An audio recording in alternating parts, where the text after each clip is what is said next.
start to get ready. Can you hear me okay? These are attachments that were uploaded to the agenda. We tried to make a handful of copies. I'm afraid there's not enough for everybody, but I've got copies of the PowerPoint and also the budget reduction plan, if we can kind of spread those out if you've not had a chance to see them. I'll put them right up here.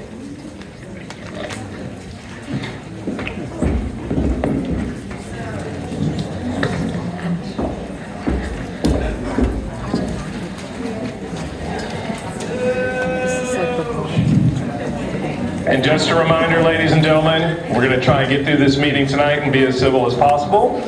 So the first item under the communication session and the board report is the superintendent's report. Okay. Well, welcome. Just want to say this is not a presentation that any of us want to give, but it is something that we need to do. And I just want to say up front, truly sorry that we have to present this on behalf of myself and the board, but just want to be honest with you guys and tell you what the plan consists of. Today we met with several staff members of Berea Community School, and this school is just that, a community. So as you can see, we had 8 district level positions that eliminated positions through either combining roles or removing recently created positions, mostly those that came from COVID on. At school level assignments, we have moved people around, trying to preserve as many jobs as possible. We went in with tenure and used it that way. That's how we did it. Preschool, instead of 2 classrooms, we'll have 1 classroom next year. Like I said, some people have been moved, and some people we don't know yet. We'll find out later what decisions will be made as far as how the staff feel that we've met with. Extended contracts, everybody with an extended contract, not this school year, but this school year coming in, will have 5 days less than extended days, and that allows us to save another person's job. We've been trying to figure out as many ways as we could to save people's jobs. We have a total estimated budget impact, we feel, of $1.27 million from that. Like I said before, at the elementary level, there's 10 positions that reduced, middle school 5.5, high school 8.5. These include specialist, interventionist, support roles, so it's classified and certified, and it's based on our talks with KDE. We've been going back and forth with KDE, trying to preserve as many positions as possible. It does not impact the arts, contrary to some of the things that we've heard. That's a rumor. That's our identity. That was one thing when we met with KDE. It could have been stripped away. We could have gone down even farther than we have. But that's something that we know that's Berea. You think of Berea, you think of the arts. So that is one thing that we do want to make sure that that's perfectly clear. We've got the interventionists. Those are things that were in anything that was title. We were told we needed to pull people out of title positions, because if we did that, the reason for that is it saves $500,000. Otherwise, if for some reason the federal government decided to take away those funds in any way, shape, or form, we would owe $250,000. That's how much it would cost the district. And so we were trying to be proactive in that response. So that's what's going on with those. A lot of positions we were just flat out told, this needs to go. And so we wanted to be as lean and as bare bones as possible. As far as purchase orders, in the past we've had purchase orders that were written for the year. Well, we're changing how we do that system, and it's going to be more quarterly, and that way it puts more controls on it. And we've also lowered the small purchase limit for $15,000 based on recommendations from talking to some of the board members. It was at one point as high as $40,000 because that's a state rule. So we've got different levels and different tiers, which we think will help build us some controls. Travel restrictions, we're going to require prior approval for all travel and board approval for out-of-state travel. Once again, it's just more checks and balances. As far as budget transparency, presenting detailed year-to-date reports to the board with category usage. That way we'll know, like, this category's already used 90%, this category's used 15%, following it that way, just changing how the presentation is to the board as far as the budget, making it clear and easy to read. As far as position control, we're trying to have strict controls on new hires. Obviously, if we're going to cut positions, we're not looking to hire. Only those that we would have to have. Requiring board approval for any kind of contract modifications. You can't just like add on extended days or add on things without the board knowing. With spending reduction strategies, site-based, by law, we're only required to give $100 per student. In the past, we've always given the maximum amount. Now we're going to make sure that that's where the 32% decrease is. But we're doing the same thing at the board level as far as purchases, making sure that we are being across the board in the decreases in the amount of spending. As far as technology, one thing we were able to do with technology was work with Europe to get lots of Chromebooks in advance because we knew we were going to have to put a freeze on things of that nature. And so they have generously provided us with additional Chromebooks for the elementary, the middle school, and the high school. Travel, like we said, we're reducing travel expenses by 70%. That includes mileage, registration, lodging costs across the board. Program alignment, that means eliminating any underfunded position grant programs or aligning preschool with the state funding models, because that's why we switched in the first place with our the way that we do allocations, because we only get money in based on what the state gives us based on enrollment. And so we have to eliminate programs that we hold dear, and that's just because we don't have the dollars. It's outside of what we're allocated for. We can only have programs that we have the money to pay for. As far as athletic program changes, equipment and uniforms, we're reducing the budget by 32% with our budgets for uniform cost. Trying to make sure there's a rotation. With transportation, using the vans for smaller teams rather than taking a bus. Sometimes we've had 2 teams, boys and girls, and we have 2 buses sitting beside each other. So why not take the same bus? Or if it's a smaller team that doesn't have that many members, take a van. That was one of the things. KDE also suggested that we ask people to even transport to save cost with fuel. Competition changes, we're trying to limit the travel that we go for competitions, rejoining the local conferences so that we don't have to travel as far to play other teams, and asking the middle school site-based council to set game limits because that's a recommendation from KSSAA. As far as staffing, reducing assistant coaches, so like for football and basketball, you'd have a head coach and then like a defensive coordinator, offensive coordinator. So basically you would have 2 assistant coaches for football and basketball. All other sports would have 1 assistant coach.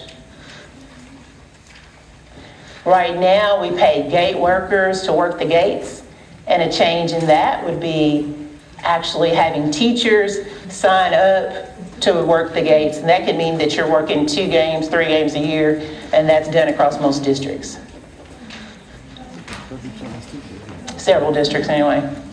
As far as the title funding, I already talked to you guys about how we would be saving money by pulling people out of the title positions. It frees up funds for instructional support, supplemental resources for curriculum, and professional development, as well as family engagement.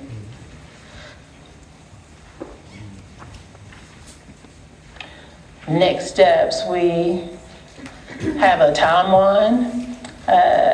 March, we're telling people about the budget plan. We're communicating to people who either have been told at the end of the school year they will not have a contract next year, or they're being transferred to another position. Some of that will still be movement around because we have some people that are thinking about retirement. That frees up positions. We have other people that are like, trying to weigh their options. Do they really want to teach that area or not? And so there might be some shifts. And as things shift, or people get other opportunities, that changes things and people will be called back. And it's based on, we did it all in seniority, valuing the dedication and years of experience to the district. So that was, we're trying to be as fair as possible with that. And sometimes it means we got to go back and look again, just because we want to be as fair as possible. But as we find out more things, we're trying to let people know. And we've also offered to write letters of recommendation or anything we can do to provide support to people to help them out. And we've had some people already take us up on that. That is some of the things that we've got going on. So it's freeze on any non-essential purchases from the general fund. Now it's different if it's a purchase that's already been approved from some of our grants. That's already a done deal. Or something that's required and something that we've already signed. But as far as just anything, just because they want to purchase, we need to look at it. As far as financial controls, and notification of position changes, this will continue to go on at least until May. And maybe even beyond. We've had that happen before. People change their mind about different things and then we were able to offer people positions back. And we've already let people know that. Transition planning, staff reassignment where possible. That will be June and July. Still, because school wouldn't have started yet. So all the way up really until school starts, things could change. And then also, as numbers change, if numbers increase, that also affects things. And the full implementation of the new staffing model will be for the next school year. Right now, though, we're at KDE's, basically, it's up to them what happens. We're trying to be as honest as possible. We presented them with the plan. They wanted to see if we were gonna hand out the letters, what were we gonna do? Were we actually gonna do what we said we were going? And we did. And that is a good faith effort on our part for them. They could, like I said, they could have come in here if they wanted to, taken us over, not blinked an eye. They could have gotten rid of all the principals. They could have just had we could have had one principal, period, for the whole school. No guidance counselors, no band, no music, no arts, nothing. But instead, right now, they're letting us go with this plan. And we're trying to save as many jobs as possible. And that's where we are. That's the reality of it at this point. Because we're trying to work with them. And they see that we're trying to work with them.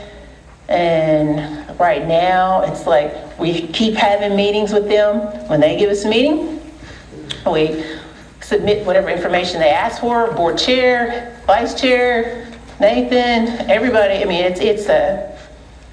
when they call, we give them what they want.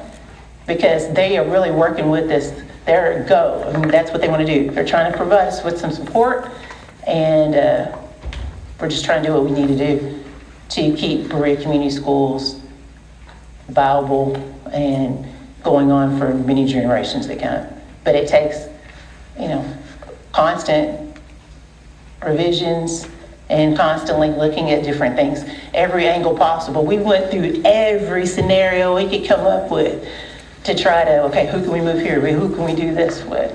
How many people can we actually keep on board? It was not an easy thing. Like I said, I'm sorry, there's nothing else. I mean, there's no words really to say except for we love this district and we want to keep it open.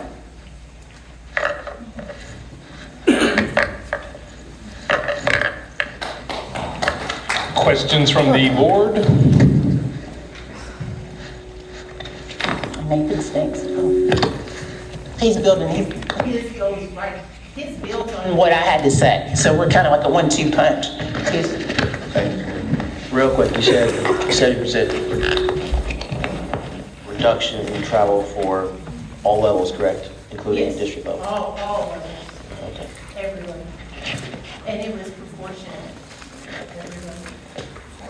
Okay, thank you.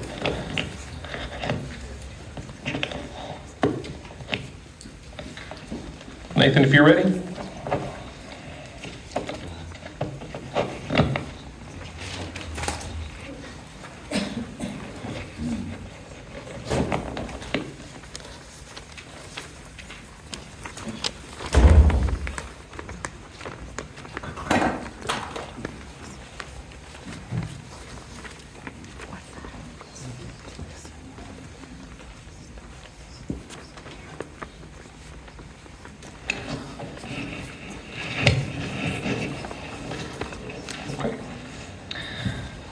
Hello.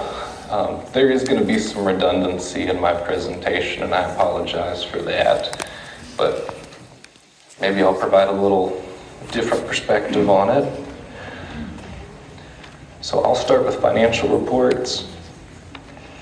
We started this month, or well, February, with $1,051,335.19 in our bank account. And again, that's not fund balance, that is all funds together. And I've got fund balances here. Well, I've got revenue and interest for the month. We did cash the CD that we've been talking about, so we ended, well, sorry, I'm used to this all being on one sheet, and I've got it broken into slides. I was trying to make it as visible as possible. But total revenue and interest for the month was 3.5 and some change, you can see. So ending balance was $3,483,873. And as you can see too, and I'm still working on the best way to present this to you all. This is all new to me, so bear with me here. But as you can see, our general fund brought in $630,000, but it did spend $865, and this is what we keep seeing, where we are overspending the general fund month after month. And that is the core reason for these reductions, because most of this spending is going out in salaries and staff costs. This is the food service report, and it is in the packet as well. Beginning balance was $198,279.22. Ending $181,338.03. We do have our indirect cost transfer that we talked about last month posted onto here. There is a bit of a decline in food service this month, and I haven't had a chance to talk to the food service director, but I believe this is mostly because of all the weather we had and some spoilage. So I'm going to go through the budget reduction plan too, and some of this is going to be a repeat of what Dr. Hatchett had on her plan. I don't mean to interrupt you. Do you want to come to the other side of the screen? Yeah, sure.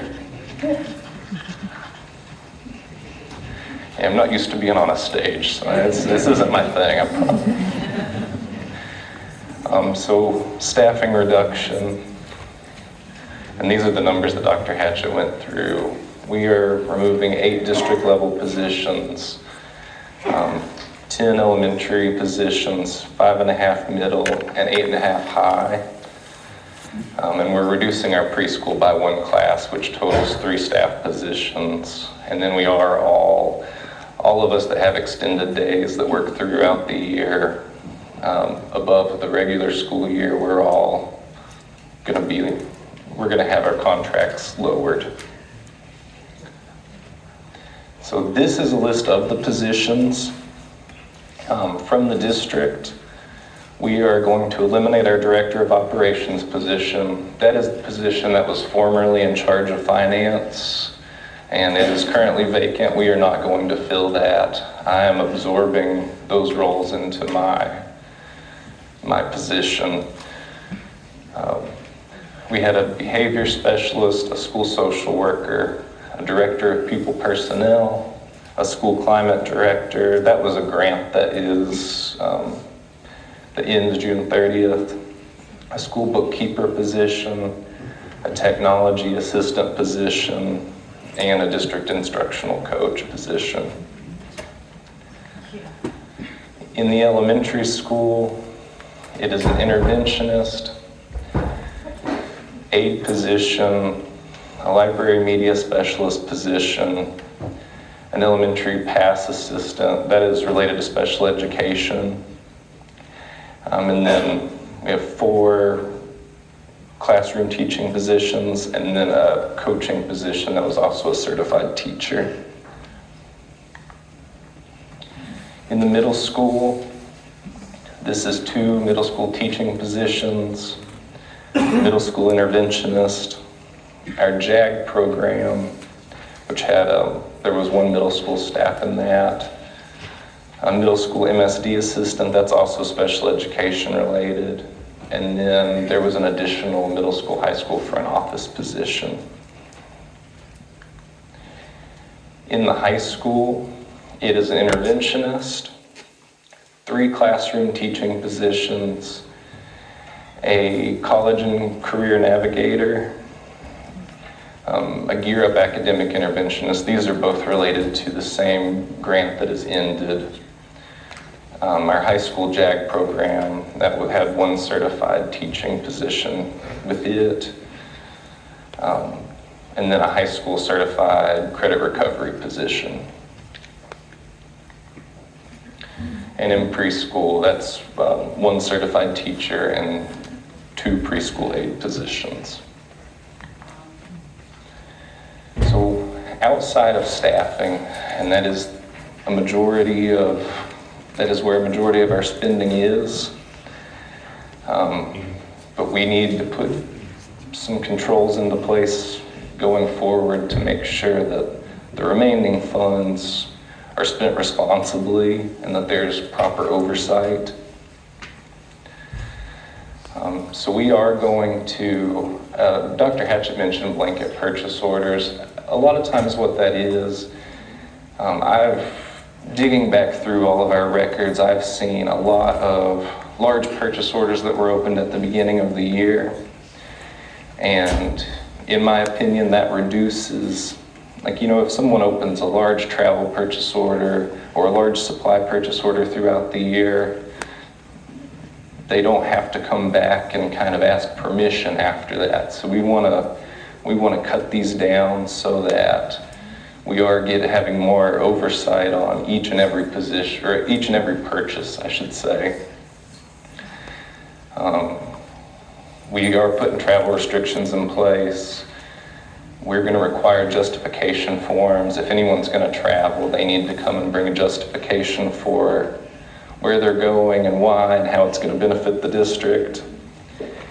And I believe that if travel is going to cross state lines, it needs board approval, because a large portion of, yes, there is travel that is related to specific certifications for jobs, but being a Kentucky school district, most of our certifications are state specific. So I feel like if you're leaving the state, that needs another level of approval and of oversight. I would like to see travel reimbursements from our future superintendent also board approved.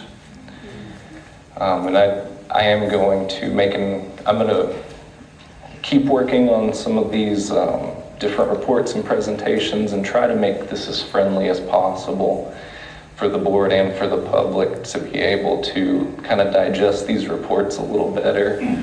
So what's been in our packets in the past, they're not easily accessible and readable, and I recognize that.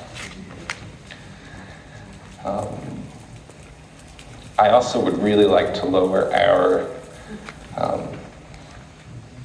threshold for board approval of expenditures, and I think that the board supports this as well. And actually they asked for the limits to be even a little bit lower than the procurement consultant that we spoke with. So for the last several years, we have operated under the state maximum small purchase threshold at $40,000. So I would like to see anything over $15,000 come to the board with justification and go up for a vote before we purchase it. We're still, I'll get to spending controls a little bit more. We're still gonna keep the $40,000, or my recommendation is that we keep the $40,000 small purchase threshold, and we just add that extra safeguard of board approval for those in between. In talking to Katie and the consultant, there was some concern that it would become too cumbersome to make some essential purchases if everything had to go to full formal bid. We talked about employment contract modifications, and that's something that's come up on audits in the past. Someone's records will be pulled, and they had 5 extended days added for some task years ago, and nobody really knows why. It wasn't ever recorded anywhere, so I want to make that very formal. If a position's going to have extended days, because at the end of the day, the positions are approved by the board. So any kind of modification is really changing the cost of those positions, and I think that needs to come before the board again. Something else that we have not had in this district is position control. I've been working on establishing that, and that's basically just, in its simplest form, just a really central public list of what all our positions are and who fills them, and tracking of coming and going. It's very easy in the shuffle of summer and just all the chaos of the school year for things to slip through the cracks here. And in my analysis of all of this, I found several of the positions that we've had to cut, in all honesty, weren't ever formally approved. It would be a grant ended, and really this person should have went back to the classroom, but then the other position was never removed, and at the end of the day, we ended up with additional positions that truly we never fully approved. So that's something we have to get a handle on. And we're also proposing for the 25-26 school year to lower our beginning pay slightly, push all of the pay scales down a little bit, which would essentially freeze all of our pay moving into next year, so we wouldn't receive our normal step increases. This is more on the purchase controls I'd like to see, and this is pretty granular. I really just want to procedurally have some things in place that makes it more and more difficult with more and more justification as the dollar amounts go up, so that we can really make sure that every purchase is vetted and vetted appropriately depending on how much money is being spent.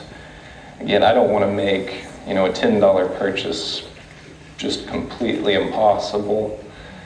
So that's why we've kind of stepped it up here. The more you're spending, the more you're going to have to explain how it is necessary, how it's going to benefit our students. And we're going to add additional levels of oversight the more money that's being spent. And that's where the board comes in. In my plan, anything over $15,000, the board really needs to know about it and know what the reasoning is and how it is going to benefit our students. So spending reduction. As Dr. Hatchett mentioned, we are reducing the SBDM Section 6 allocations, which is really just the money in the SBDM budgets. Going from the maximum to the minimum represented a 32% decrease. So I would like to see board purchases reduced by at least the same amount, just in all fairness, and that's what we've budgeted for. Because of these Gear Up grants, we've looked at it. We can make it at least 2 years without having to buy any devices, we feel like.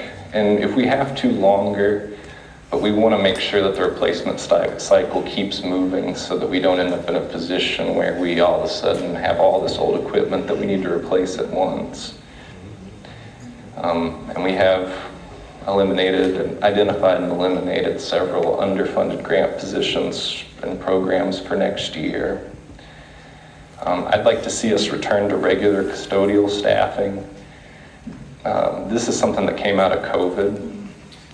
We hired a contract cleaning company, and we started paying all of our staff cleaning stipends. The combination of the two is way more expensive than a regular full custodial staff. And what we found is that if we hire a full custodial staff identical to what we had prior to COVID and remove these other items, that we can save between $150,000 and $160,000. I would also like us to completely eliminate any food purchase that is for adults. You know, if there is a meeting or a training, I would like to see just a lunchtime built in. That's not what our funds are for.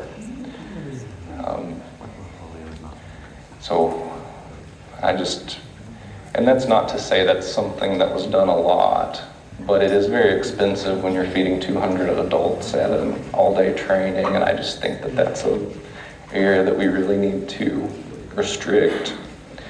We're also restricting overtime, and this is something that we've done currently. A little bit of overtime is unavoidable for us because of largely our bus driving staff. We just don't have enough bus drivers to do all of the extracurricular athletic trips and all of it in 40 hours. And hiring bus drivers is difficult and very expensive. The onboarding is very expensive. I think that's a problem in most places.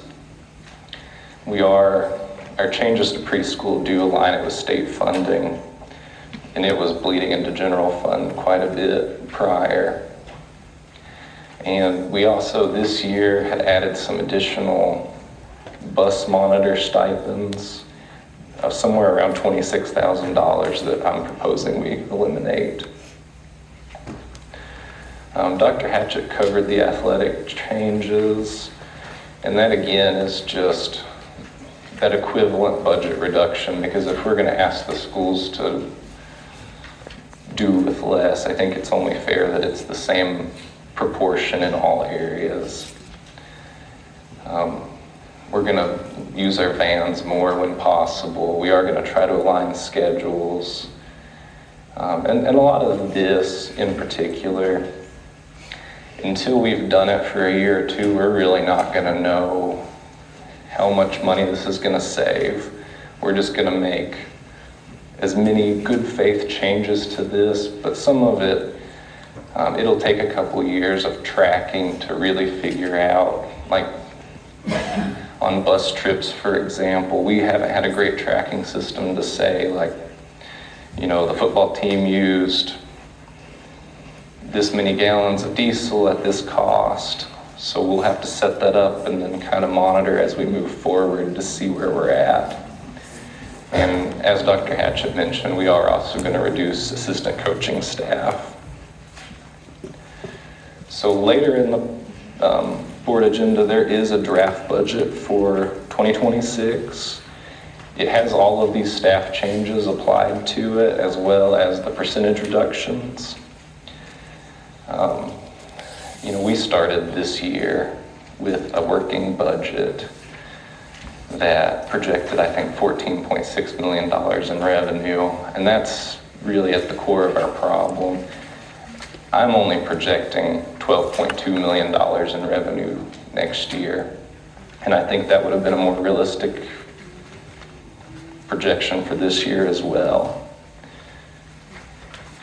The expenses in this draft budget match those revenues, and they include a contingency of $315,000, which is more than the 2%, and I would like to see us get that higher as we move through the tentative and working cycles, as we keep planning and making changes for next year. So from when we talked in I believe it was January when we did a working budget revision. This is a further reduction of $1,622,581.48. And that is largely based on the staffing changes, but also some reductions that we made in next year's budget to items that had already been spent by the time work began on this. And that is all I have. Questions?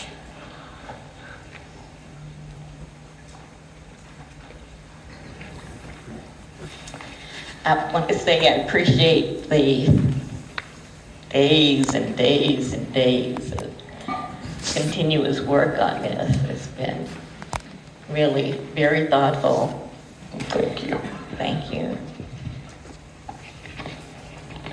Just one quick question for me. You mentioned at the beginning that we had transitioned to CD, a significant one. Could you talk a little bit about the decision-making process and the impact that has on the budget at this point?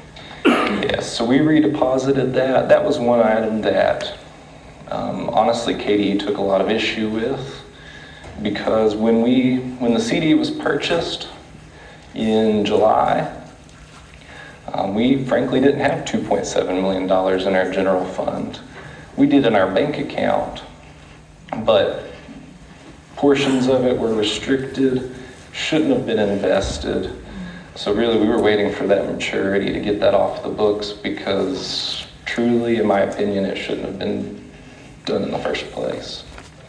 And we did, we've worked back and forth with KDE on the interest to that to make it as clean as possible. We've prorated the interest by month back to the funds. You know, in January, we looked at which funds had which, what the balances of each fund, and prorated it per month back into those to try to return it to its sources of origin the best that we could. My opinion has been the solar project. Can you speak to the solar project as well, please? Yes, and so right now we are in a position where we need to really start thinking about what our decision is, if we keep pursuing this or if we do not, frankly. A large part of this year's deficit in the budget has to do with over $600,000 tax credit that we had expected to have deposited by now. So right now, that money was, the way that the schedule of everything for the project worked, the project was supposed to be complete by now, and the tax credit was going to pay off a large portion of the bonds that were taken out to fund the project. And since that hasn't come to fruition, there is that large payment sitting out there in June that we really need to make some decisions on how we're going to handle it, depending on our path forward. And at this point, whether or not there's even the possibility of a tax credit if we were to be able to finish the project is kind of in question. So as a whole, the project has really, it's been an obstacle for us. What we need to do is find some connector. C was the hopeful connector point, but the city is already full. So we're just sitting there with a solar system that we can't hook up with the line. That's the big problem. Well, we have the smaller solar system that is interconnected into the grid right now, but the original intention of the project was to also cover all of the flat portions of the roof with a much larger solar project that was going. Originally, it was a $1.3 million it was all packaged into the same plan, but it was a separate project. And right now, that's our big holdup. Is we've been, we had expected completion by now, but we still have not really started on that project. So and Nathan, correct me if I'm wrong on this, the solar project did not cause the budget shortfall that we're dealing with and that we are using the reduction in staff force to deal with.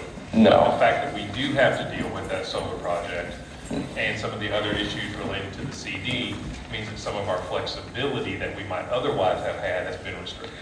It does, and it adds, a large portion of the projected deficit has to do with, if you look at it on paper right now, it appears that the deficit is over $2 million because that solar credit is sitting out, the bond payment is sitting out there.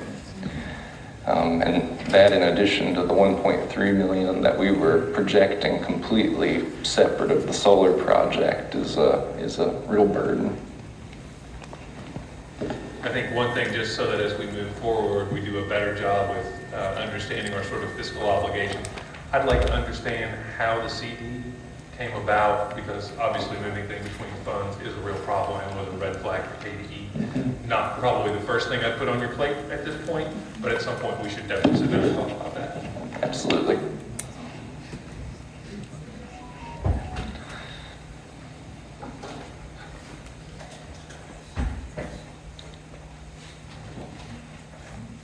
If there are no further questions, thank you, Nathan. We'll see you again in just a little bit. Thank you all for bearing with me. This is not my...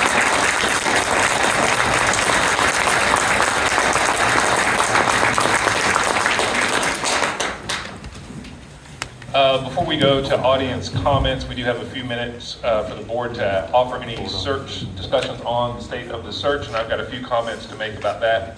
I do want to let the audience know at this point, thanks to the principals, they have turned over their time that they would normally give to their reports to the audience, so we're going to extend the time from 15 minutes to 30 minutes for anyone who wants to do a comment. We are going to still hold, though, for each individual person to 3 minutes per comment, okay? And actually, Kathy, this is not quite the section for you. This is actually just some of the board members wanted a little bit of time to share any thoughts they had about the search and how it might go forward. So we wanted to make sure there was an opportunity for that.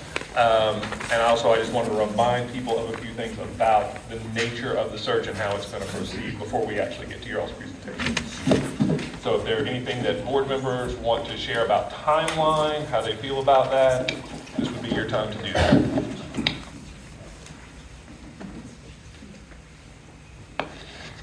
I'm pretty satisfied with the timeline we started with.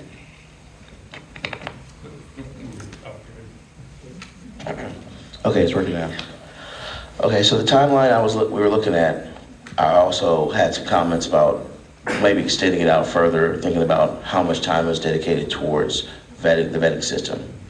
Ms. Kathy Fields informed me about the timeline and how much time it usually is for this type of situation is what's being recommended. So I'm still on the fence about that one. And I just wanted to clarify then for folks, I think some of the concerns we heard was about level of participation from the board at certain points. People wanted more active roles in that. I think there was some confusion about the role of the search committee. The search committee brings forward a set of candidates. They don't actually make the decision about who will be the next superintendent. That decision is actually a board decision, so there will be plenty of time to be engaged in that. You'll also have a chance to see all of the applications that come in and to add or subtract from that particular set of candidates. The other thing is, when we receive at a special call meeting that we'll talk about later, that list of candidates, we can actually add to it if we feel that's important. And then we will also be able to have a discussion about what happens if we don't think we found the right person at that time, and we can then extend the search and have more time. So we'll do our due diligence. I think we are hoping that we can get somebody in place sooner rather than later, and hopefully someone who will have the time and capacity to begin to engage with us about how we take the district forward. But that timeline isn't, based on conversations with people in other districts, unreasonable. It's fast, but it's intentionally fast. So I hope everyone's had a chance to think that through, and we'll have other times to discuss that at future meetings. All right. And now we will move to audience comments. As I said, we'll do 3 minutes per person. If you'd like to identify yourself and perhaps, I don't know how many people will want to speak tonight, but come up one at a time to the microphone. And please do identify who you are. Yes, absolutely. My name is Hannah. My maiden name is Billings. I went to school here. I'm a King now. I married another graduate of Berea Community. So I'm here as a concerned alumni of Berea Community School, a taxpayer, a voter, and most importantly, a parent. The severe budget issues did not happen overnight. It is clearly a lack of proper oversight. Most concerning is the superintendent's spending and her failed leadership, which has got us in a significant financial challenge. It's jeopardizing not only our children's education, but the possible future of our school. As elected officials responsible for safeguarding the integrity and financial stability of our school, you must take action for this current situation. KRS 160-290 states that the purpose of the school board is to govern our school district by setting policy, providing resources, and ensuring every student receives a quality education while also managing our funds. The apparent failure to properly supervise spending brings to light serious concerns. But we don't want to let this ship sink where you can stop taking on water. You can plug the hole. I have serious concerns about the superintendent, who is aware of the financial concerns. She has spent over $40,000 herself, which you can pull from the budget meeting minutes, to see that she has spent just $40,000 this year of my taxpayer dollars, money that should be going to my students so that she has teachers in her classroom. But instead, it was spent on flights so Dr. Hadgett could go first class on Delta to conferences. This year, on our dime, she has been to Florida, California, and Georgia that we know of on the minutes. We have paid travel, entrance fees, hotel rooms, and elective conferences for her to attend such conferences as the National Alliance of the Black School Educators and the School Superintendent Association. This frivolous spending equals a teacher's salary. The board signs off on the budget and these payments. If you aren't asking questions and making the best decisions for our students, then you are an accomplice.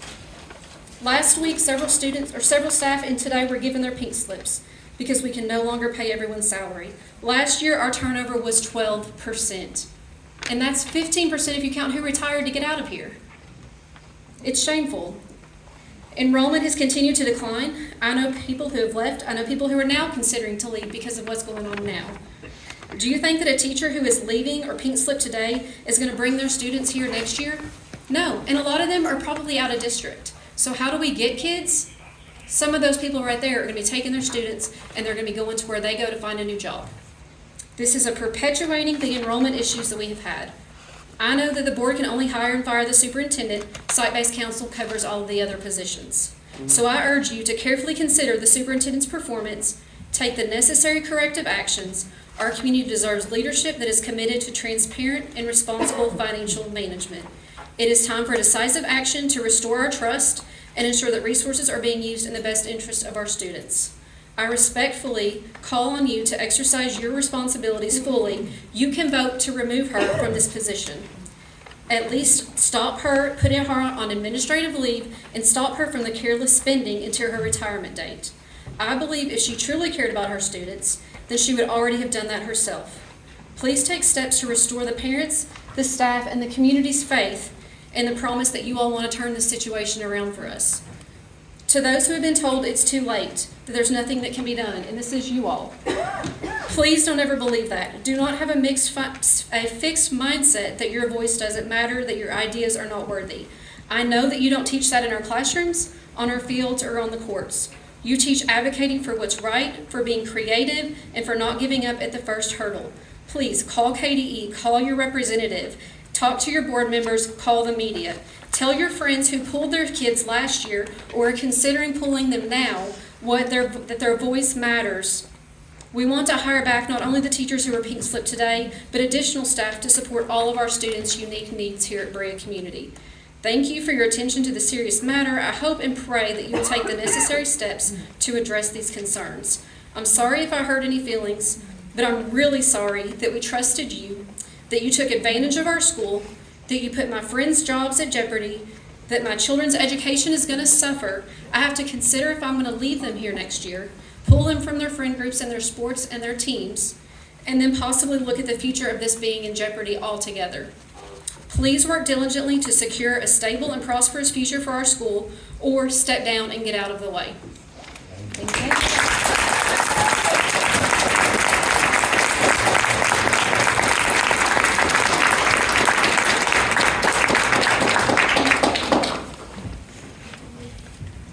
Hi, my name's Cheyenne.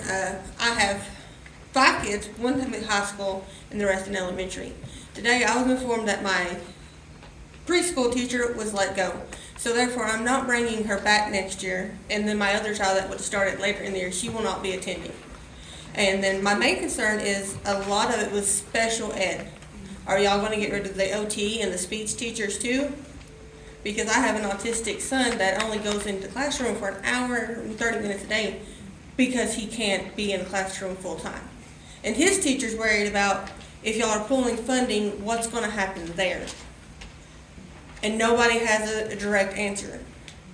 So, I mean, I need to know that my child, when he comes, he's going to have his IEP meeting. Because not only does he have one, my preschooler has one, my 4th grader has one. So, I mean, I understand the budget, things gotta happen, but I mean, y'all, you gotta look at, the bigger picture. These are our babies. I love this school. I moved especially to Berea because I heard such good reviews when I put my oldest in school. So, I mean, it's just like it's going downhill really quick. And, I've even talked to Miss McGuire and Mr. Hill, and I'm like, if they keep pulling funding from the special ed and like the special behavior specialists, that's something you kind of have when you have special needs children. Because they pulled EJ out of class and work with him on one-on-one, teaching him coping skills, and now he's not going to have that. It's going to fall on the OT and the speech, and that's not fair. It feels like, I don't know if anybody else has special need kids, but I do. And they're going to suffer because of the budget cuts. And if it gets to the point that they're not getting what they need and their IEPs are not being met, I will pull them. And I know for a fact that this school charges their insurance for just being here because they have an IEP. Like, I can pull up the records from WellCare, how many times a week y'all charge them for the speech OT, or if he has a meltdown or anything like that. So, I mean, y'all are getting money from the state because he's special needs and has an IEP. So I need to know that, he's still going to get his needs met. And not just my kid, everybody's kid, because, I mean, they are our future. So. I would say that I don't think we can answer that question right now because we're not the school staff, but I think you deserve an answer and you'll get one. I hope so. And I hope they get to stay here, because like I said, I love the school. But I don't like the road that's going down.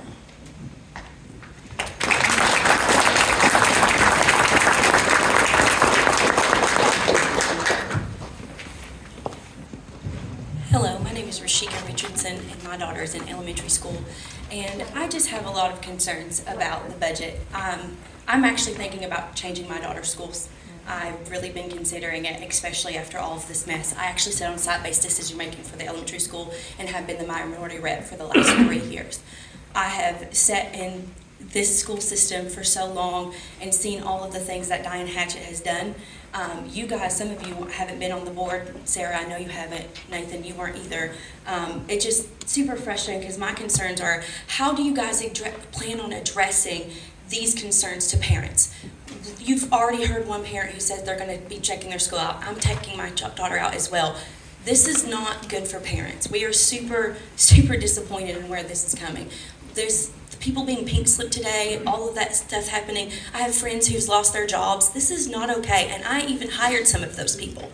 That is not okay, and I really am super frustrated that my daughter has a 504 plan, and I don't have faith in this school right now, and I don't have faith in the board. And I just want to make sure that you know that this is not okay at all, and that this needs to be addressed. And a lot of this comes down to, like was said, $40,000 for trips. Diane, really? Come on now. It's getting ridiculous. We need better representation in this school, and you were supposed to be that, and you're not. And it's super frustrating to stand here and have to say, I sent my daughter to school, at this school for that reason. And here we are, thinking that I'm going to switch her out because of these reports and things that's going on. It's super frustrating. You guys need to do better. You need to go ahead and put your resignation in and save us some money.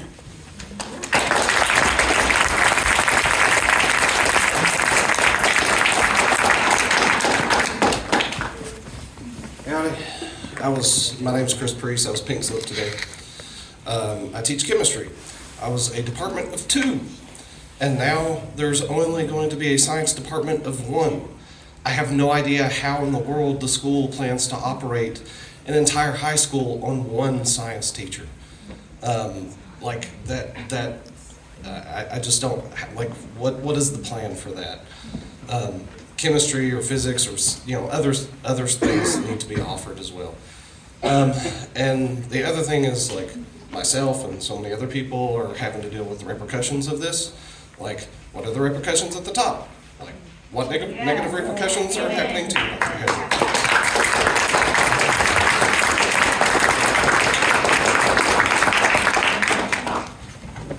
Okay. Can I ask right here? Is that okay? Instead of trying to call out, I'm right in the middle. Thank you. So, my daughter went to school here. I actually fought really hard to get her here. I called Mike Hogg like every single day. And finally she graduated. I didn't even think that day was gonna happen. But I fought for her to come here because this is like the best school. Everybody wants their kids to go to school here. You have a theater. Like, no other school has a theater. This is amazing.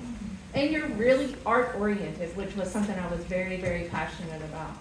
And then today I learned a friend of mine lost his job. How long were you here for, Chris? 10 years. 10 years. Are you wait, are you tenure? Yeah. Oh, and he was tenure. Awesome. How's and that? he just had a baby. So like, this is mind blowing to me. And before I even say anything, first off, to all the staff and all the people here that lost their jobs, I am so sorry. I am so sorry because that is so hurtful. And I can't imagine the lives that you're gonna have to go home to tonight and try to figure out what you're gonna do.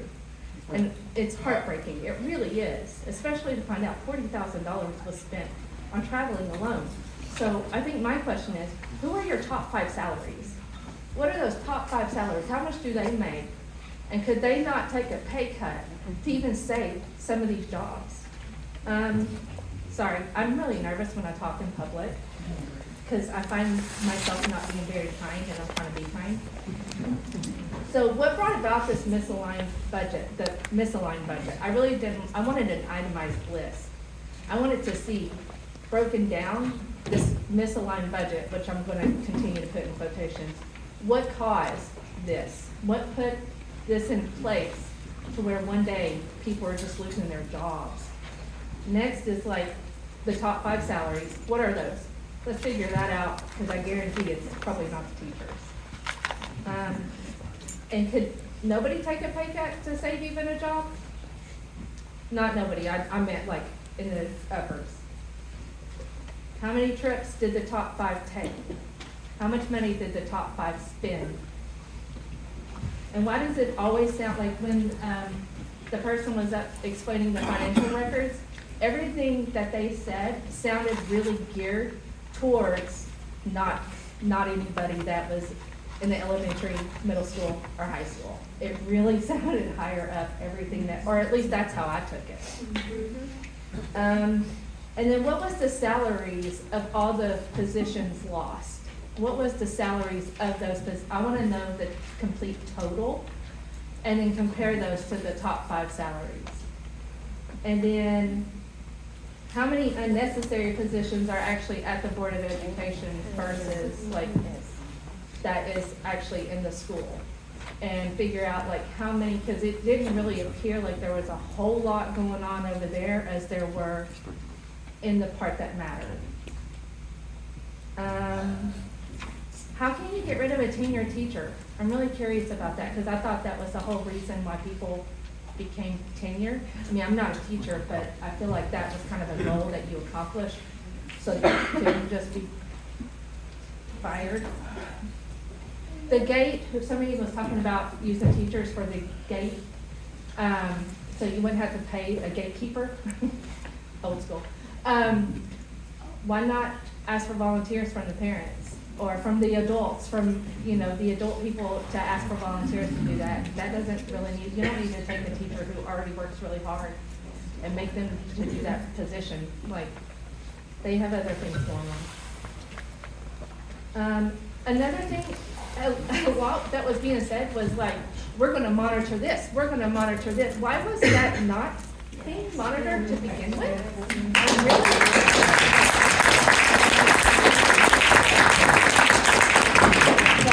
I own a business. That seems, I mean, anybody who has a family, you're gonna look at your budget. So why was not, some of that was so like, really, that wasn't monitored? Sell the solar. Somebody brought up solar. Sell that. Let's get some jobs back. Sell that stuff. If it's not doing anything, sell it back. Let's get some of their jobs back. And I hope you will give me the complete list if you'll send it all. I am. I planned on emailing it to Dr. Hatchett. And email it to the board chair too, please, but we need to move on to the next. I'm done. That was my last one. Thank you.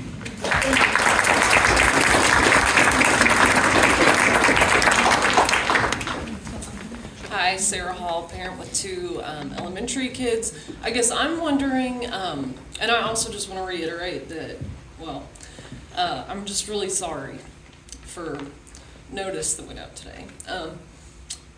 I am curious what the communication plan is to help families and the teachers that remain and the principals work through these challenges, and also try to do so rather quickly so that parents can figure out whether their kids are going to stay at school here, because I'm concerned that the budget is going to be even worse next year because enrollment is going to be less than what the projections are.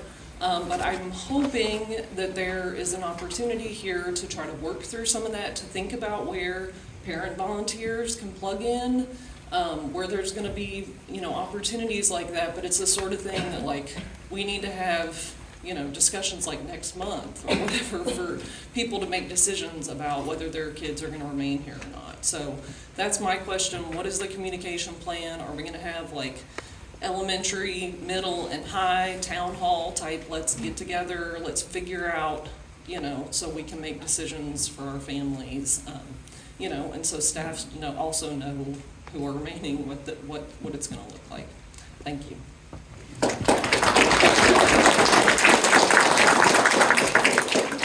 answer that, I hope we plan on that, okay? I'm one person, but I've dedicated myself to do what I can for the teachers and the kids. They are the main ones, okay? Hi, my name is Gretchen Lawson, and I'm a parent, and I've been an elementary staff member for, this is year 23. And I just want to say today was a very hard day at the elementary. We had a lot of people very upset, and rightfully so. I also want to say our group of non-tenured teachers that we have this year that got pink slip today are one of the best that we've had in the 22 years, and it's really sad, and it really just, it sucks for them. And I have a couple of questions about the positions that were listed that were cut doesn't necessarily match the number of staff members that we lost. So when it looks like we have 10 up there, we had more than 10 people receive pink slips today on the elementary side alone. Because we had positions that were cut, which meant those people had to be moved other places, which kicked other people out. And with that, I would love to know what was used to decide who was moved where and how that was come about. Like, you don't have a spot here. How did you decide who had to be moved, who had to be let go, who had to be moved into a different spot? And then my other concern is I have two daughters. One started here in preschool and graduated in 2023. One is current junior, and to be honest, are we going to have a school here next Bay for her to graduate from? Which is a sad, sad thing. And then I have 4 years to retirement. Am I going to literally end my career at a different school district because of the decisions that have been made here? And that is pathetic.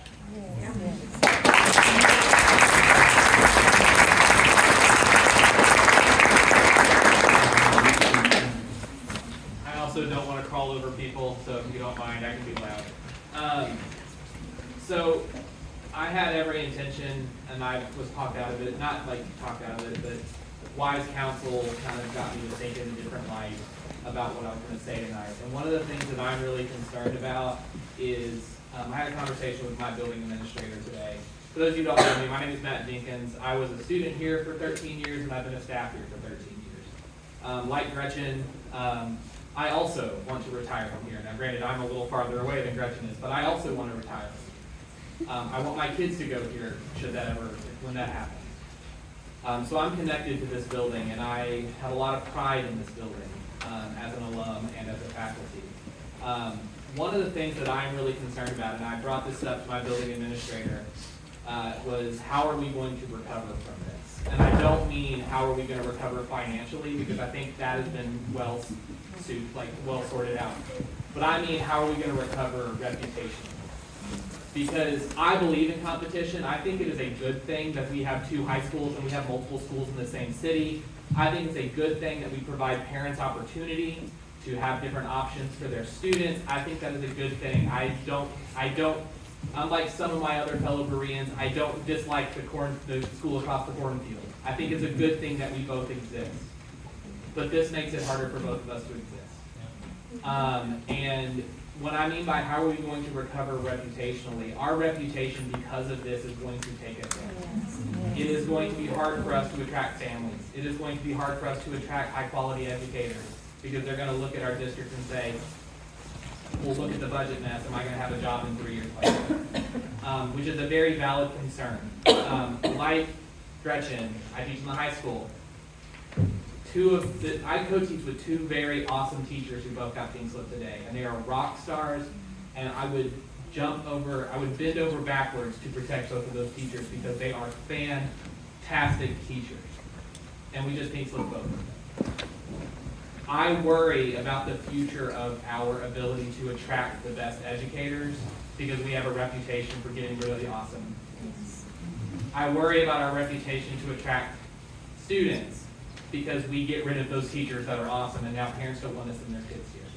So as a board, I know this guy mentioned this, but would you commit, and I know Mr. McKay already mentioned this, and I appreciate your comment, but would you commit to formulating some sort of plan, some sort of initiative, and I would be more than glad to serve on that initiative, as I'm very invested in this place, to help rebuild that reputation.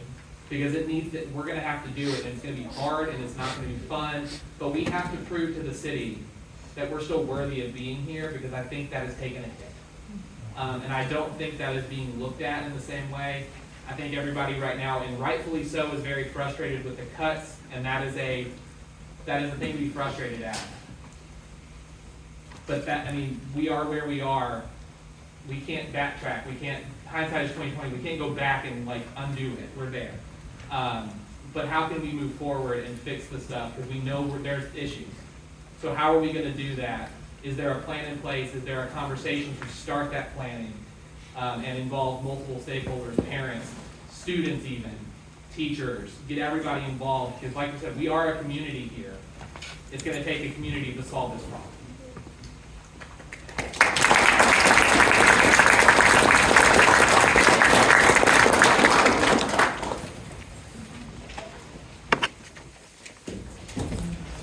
Amy Asher.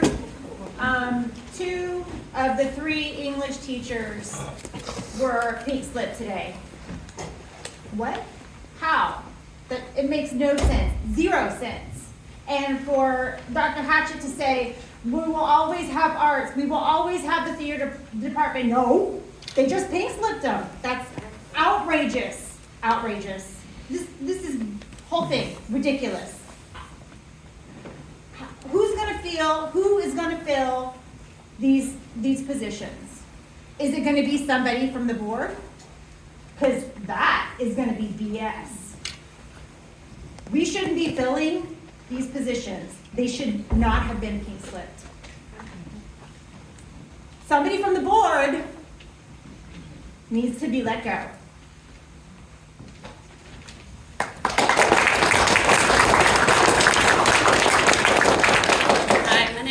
And my concern is just kind of like what was mentioned, like the decision on who got to go. Was it actually the best decision on the choice being made by if they were tenured or if they were the best person to teach my child? Like, I'm concerned, is my child going to get the best quality teacher out of who was there? Or is it because so-and-so's friend is in this position now, or this one had more years than this one? I wanted my child to be getting taught by somebody that is going to be knowing what they're teaching and passionate about their teaching, and make my child want to be passionate about what they're learning.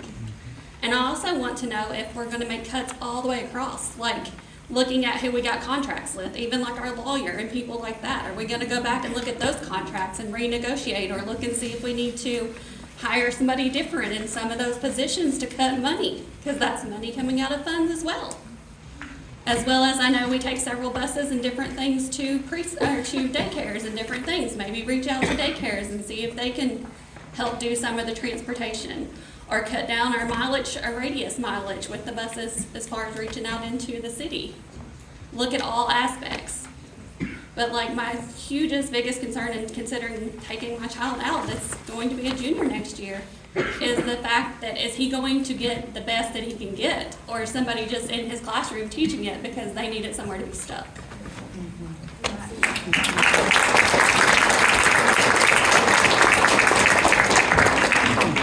Real quick, I teach, or did teach Dogs for America's graduates.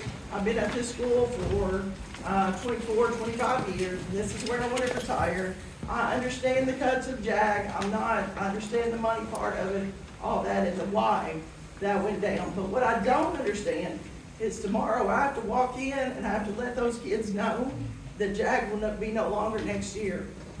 And so why does that bother me? Because just today, ironically, I had students come in and say, you know what, if it wasn't for JAG, I wouldn't be here. I would not come in for school today. This is the only reason I'm here. I also have kids say that one's going to state, they won't go to nationals because she's an amazing speaker.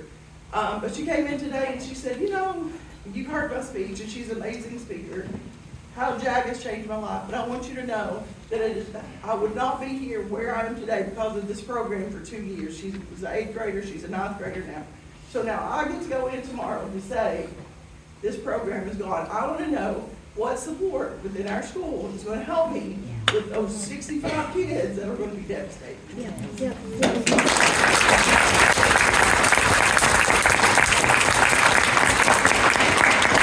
My name is Kimberly Dillon. I have a daughter that is a 9th grader here in school. I also have a grandson that goes here. He is in 1st grade. I went here. I dropped out in 10th grade.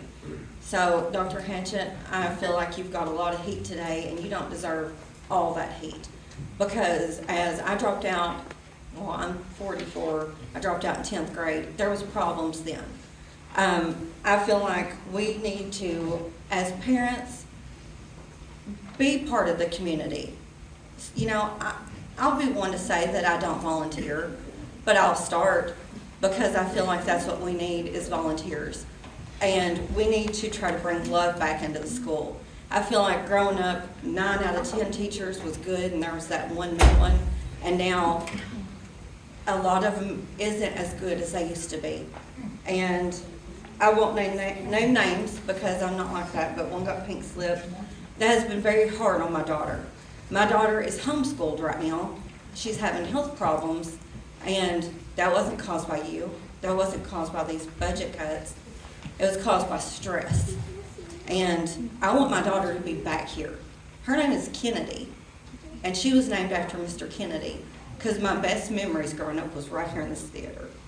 So I would love to be part of making the school better, because I feel like it can be great again. We just all need to stick together and stop blame shifting, because nobody's perfect. You know, I can't say that it's your fault, because it's not. You know, it's not your fault when a child don't want to go to school because they don't like how they're treated. And I'm not saying it's just here, it's everywhere. But Berea needs to be the example. We need to set an example for other schools to strive to be like us, because it can happen. And I feel like mental health, that's probably one of the most important jobs here, because you don't know what these kids go through at home. Maybe the mental health lady does, you know, I mean, I feel like that's so important. You know, my daughter's suffering right now, and she's trying to get better, and I feel like if that position's gone, who's she gonna go to next year? Somebody that's not qualified to help her. My daughter Courtney, she went to school here. I've got 3 daughters. Courtney dropped out of high school. You wasn't here, you know, so I wish everybody would stop blaming, and instead of blaming and being frustrated, let's try to find a resolve to this issue. Because we can do it if we all stick together. And JAG program is very important to me. I personally know Susie and I know Nikki, Miss McHenry, and that's the only class I've seen kids go to that actually they come to school for that. Because those 2 ladies care more about those kids like they're their own kids. So I'm not saying not all jobs are important, because they are. But we need to find a way to maybe stick together and pull this ship out of where it's sinking, because we can do it. So I wish you well, Miss Dr. Hatchett. You was always very kind to me and always listened to me when I had an issue. But I do wish the school the best, and I want Kennedy to come back here. So, and my grandson will be here next year. And, you know, and if you're not going to bring your kids here, then get the hell out. Stop bitching. Because you don't want, that's not what this is. I do volunteer. I already volunteer a lot. I'm on school council. I come to these meetings. I've been coming to them for over a year. I am putting it the work. Hold on. I think there are a lot of emotions about this, and I appreciate the sentiment that we want to be. I apologize for offending anybody. Yeah. I'm just saying, if you're not going to bring your kids here, then stop muddying Actually, the water. I think people need a chance to make their own decisions, and we're going to respect that. I appreciate your sentiment and wanting to connect with the school. I certainly do, but I think we're going to move on to the next person for the mic. Thank you very much. Speak loud. I was going to call over just for a physical demonstration of what the teachers do here every day, but I decided instead I could use my big boy voice. And I just want to reiterate that it is going to be tough moving forward. In response, I want to say in high school, I know 10 out of 10 teachers that I work with are excellent. I don't know a single teacher here that doesn't care for every student in their classroom. Some more than others, absolutely. But we want to see every student in our classes succeed, move on, and eventually cross that stage. That's why we're here. Okay? We wouldn't be here if that wasn't how we felt.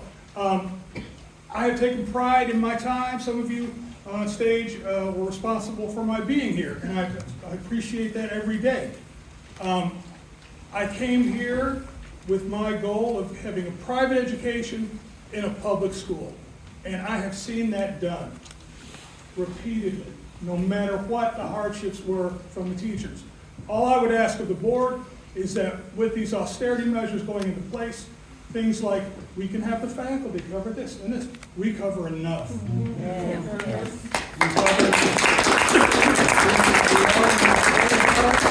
And there are traditions here, and there are things that we are just having a difficult time with, as well as educating people's children. And we are the most precious resource here.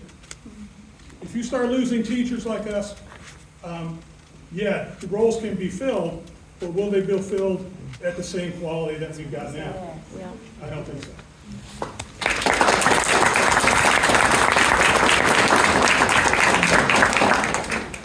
Hi, good evening.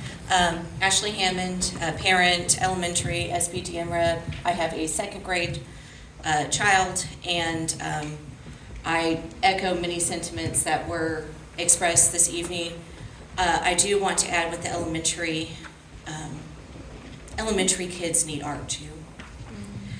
Our our library, they need books. I'm just devastated, and I do hope that as you all are hearing this, that I know there are so many irons in the fire right now. I can't even imagine. I understand, I can empathize, but communication has got to be moved from importance to a priority. How the teachers were pink slipped today, it could have it was like the Hunger Games at school. Like, who's gonna be called down to walk across the parking lot to sign the pink slip? That could have been done with more dignity and respect. And I know that more things will unfold, and I hope that there is more thought put into how things are done so we can at least maintain respect for our teachers and our staff at this school. That's all I want to say. Thank you.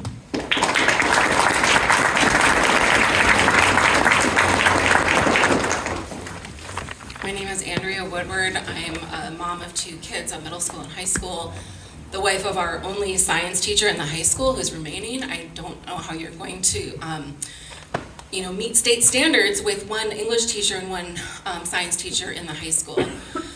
What's clear, I don't think it's blaming. We have to come to account of what happened. I really appreciate the specific. We need some specific information on salaries, on spending, how we got here specifically. It's not blaming, it's making sure this doesn't happen again. When harm has been done, accountability and making amends is essential, and there's nothing that has been said so far that makes amends. One thing I would like to propose is a participatory budgeting process. This is something that cities around the world do to make it a democratic process. The board has failed us, not the new people. Thank you for the service of the new people. Our superintendent has failed us. $1.3 million misaligned? I mean, that is a failure, okay? We cannot trust you to make a new budget. You need to leave it in the hands of the families and the teachers and the staff to do this budget. And I would like to, I don't know how we do this as a process, but I would like to propose, I would like to demand, but I guess I probably have to propose that we have a participatory budgeting process, because this is not okay. It's not. Thank you.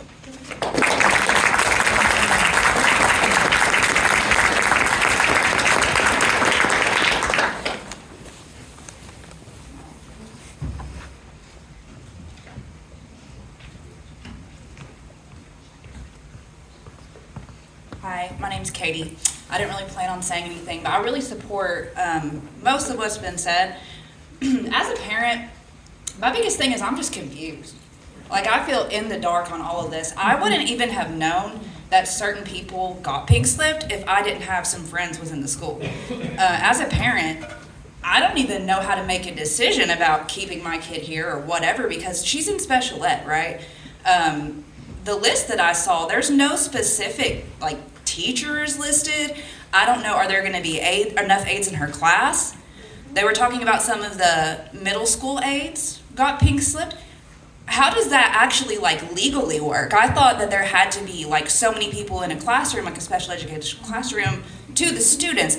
There are students who sometimes you have to use restraint. If there's just a teacher in there, how are they gonna do something like that if it's needed? So I'm really confused. How are parents supposed to know these things? Are we gonna get this information? Were you planning on this coming out, telling us exactly who's not gonna be here, why, what we're supposed to do in that situation? Because my kid has gone to school here since her first year of preschool. This school is the foundation of any kind of community that my family's had in Berea. We moved here, I didn't know anybody. And putting her into this school, making connections that way, I've worked in the school on and off. It's foundational. I can't imagine taking her out of this school. My daughter has autism, and those routines and knowing where she's going, the people around her, that is so essential to her. So if this is something I have to prepare her for, not being here anymore, I want to know that now. I want as much information as a parent right now that I can get. And that's all.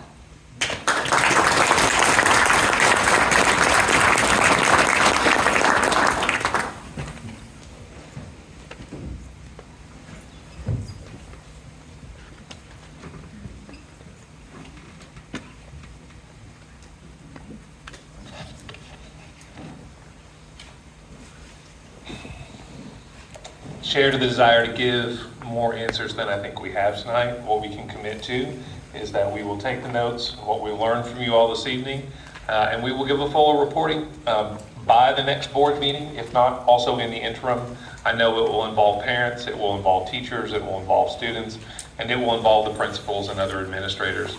And we will do better. That's what we'll commit to. We will do better. Thank you all for your thoughts. And if any of the other board members would like to say anything, I would invite them to speak at this time. I've got 3 granddaughters going to school down here, and I want to see it survive, and I want it to thrive. That's one reason that I ran for the board, and I'm still dedicated to you people to do the best that I can. I don't know when the ship didn't go right, or the railroad ran off, but we're going to make it right. That was your job. I realize that. Are you? But I'm only one of 5, okay? And we as a board do the best that we can. You know, we only get so much information. I'm only here one night a month. And I think we need to appreciate the fact that we do need to do a better job. Sorry, Becca, we already called that part of the meeting, so I'm going to move on. But I do hear your concerns, and we will be sharing more information about that. But are you going to apologize to the teachers? You guys did it. Are you going to apologize to them? Then what's that lost their jobs? Nobody apologized. I was waiting for it. Did you not hear the superintendent say? Right, yes, I heard the super, I meant all of you.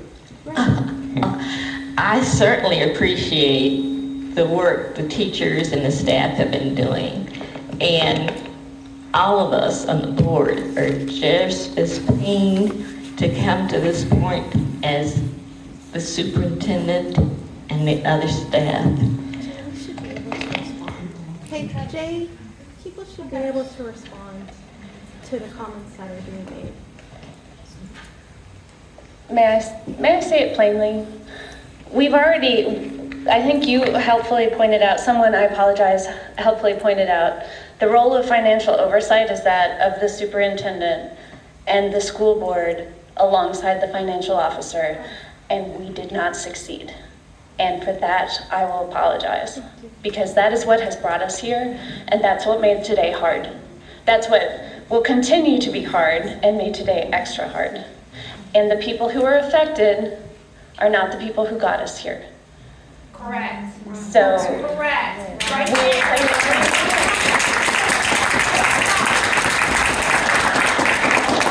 Thank you, Sarah. And thank you for your service. You just got here. I mean, Yes. if anybody doesn't know, Sarah is taking the most accountability for a decision she was the least part of. And I know some of you are also not as, you know, I just thank you, Sarah. I'd like also to say I appreciate the range of comments because we can find a lot of good ideas out of several things that people had said. We get a better idea of what is affecting you. And I particularly appreciate the attitude that Tom also picked up on, that we can do some innovative things and bring the reputation of the school back up, because this is a very special place. It has always been, and it can be again, because we are bringing a can-do attitude. So there are additional items on the board agenda for tonight that we actually have to get to. So we do need to move on from audience comment to the adoption of the board agenda. If there are folks who need to step out, I'll give you the time for that. Okay. One of us has to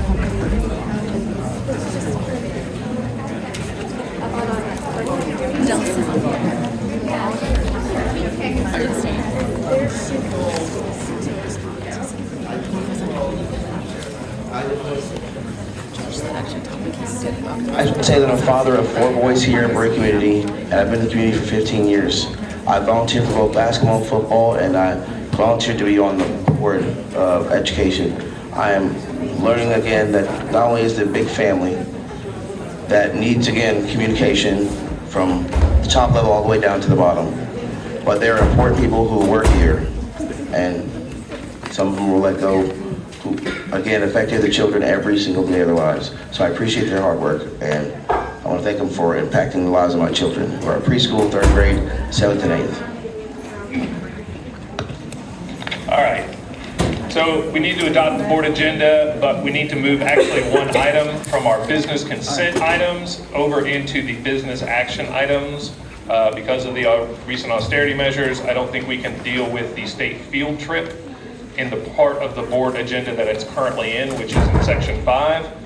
I need a motion to move it into section 6. And the reason for that is it may involve costs. I so move. Second. All in favor? Aye. All right, having adopted the agenda, let's move on to the minutes. We need to approve the minutes from the meeting on February 17th. That's requested by Christine Knight, Secretary, and recommended by Dr. Hatchett.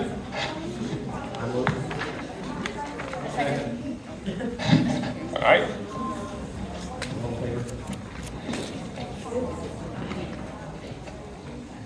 Well, I said, Oh, we can know these, we can do all as a block. Yeah, as a block, so we can do that. Financial reports. I motion. Anything to say on the financial reports, Nathan? It's really just those first few slides that I kind of chopped into weird pieces. Okay. In an effort to, what do you think?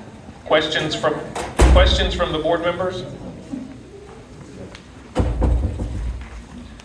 I do have a comment on the material that was provided, the March warrant report and the visa report. Because I'm not there day to day and see the operations, I'm not sure about the nature of all the costs that were on there. I will say I was surprised at how long that report was. There were a lot of expenses still on there, things that seem to be going out, purchases on Amazon.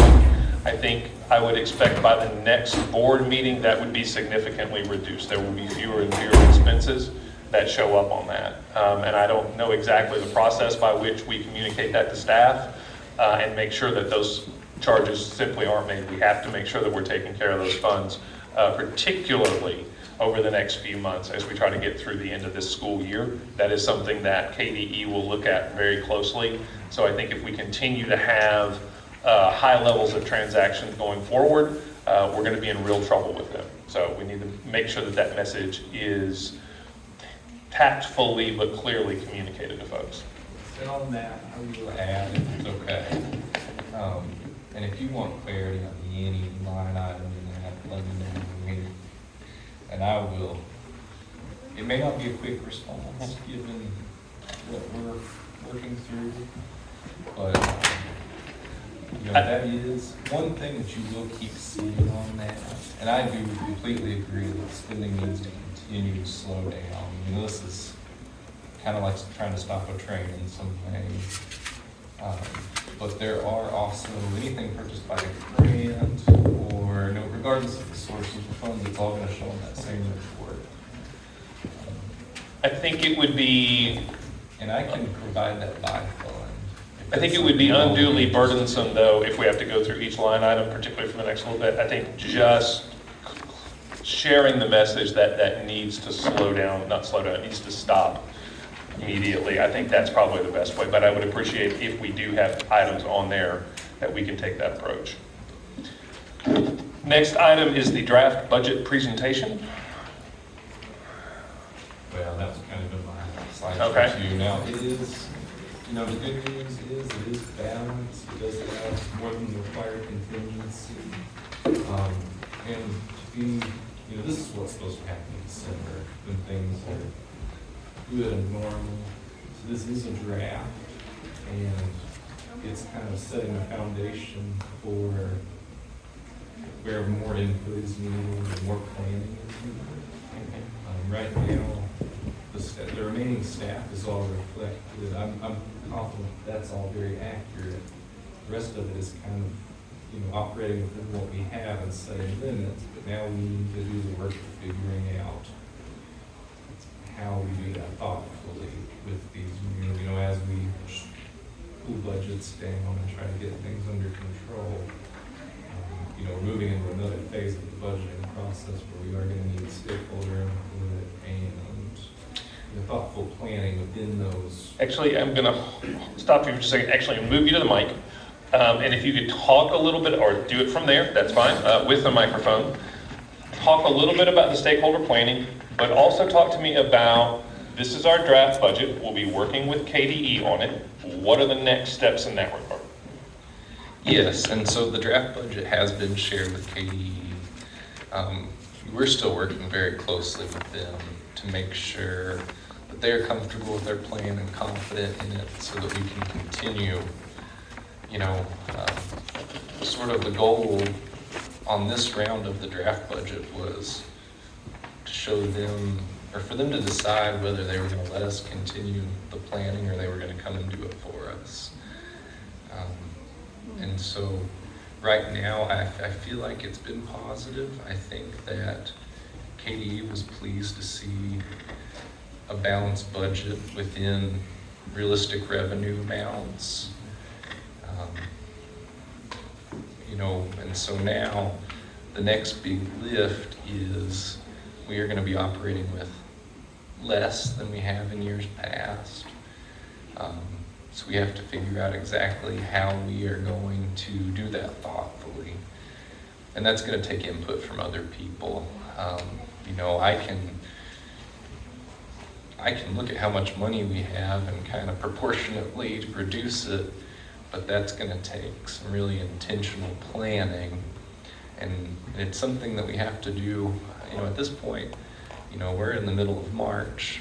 Typically this starts in December, so we also don't have as much time to do it and do it well. Because, the thing with the budget is,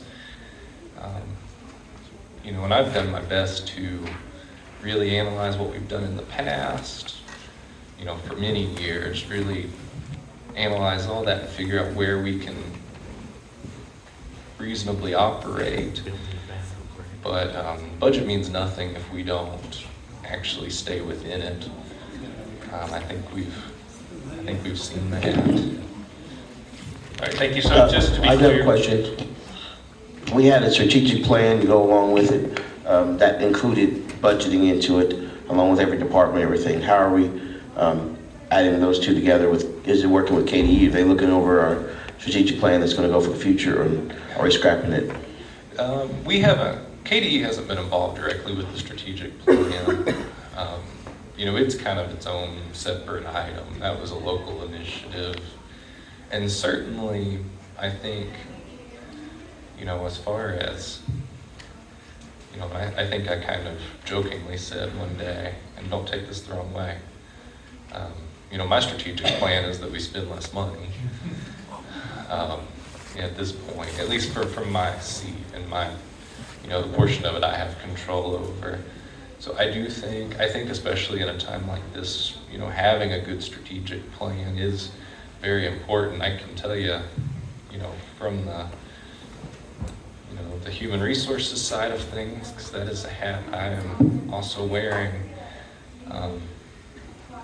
There's rebuilding that needs to happen, and trust that needs to be earned. And from the financial side of this, there are budgets that need to be pulled back into control, and just guardrails that need to be put up that we have not had, that allowed this to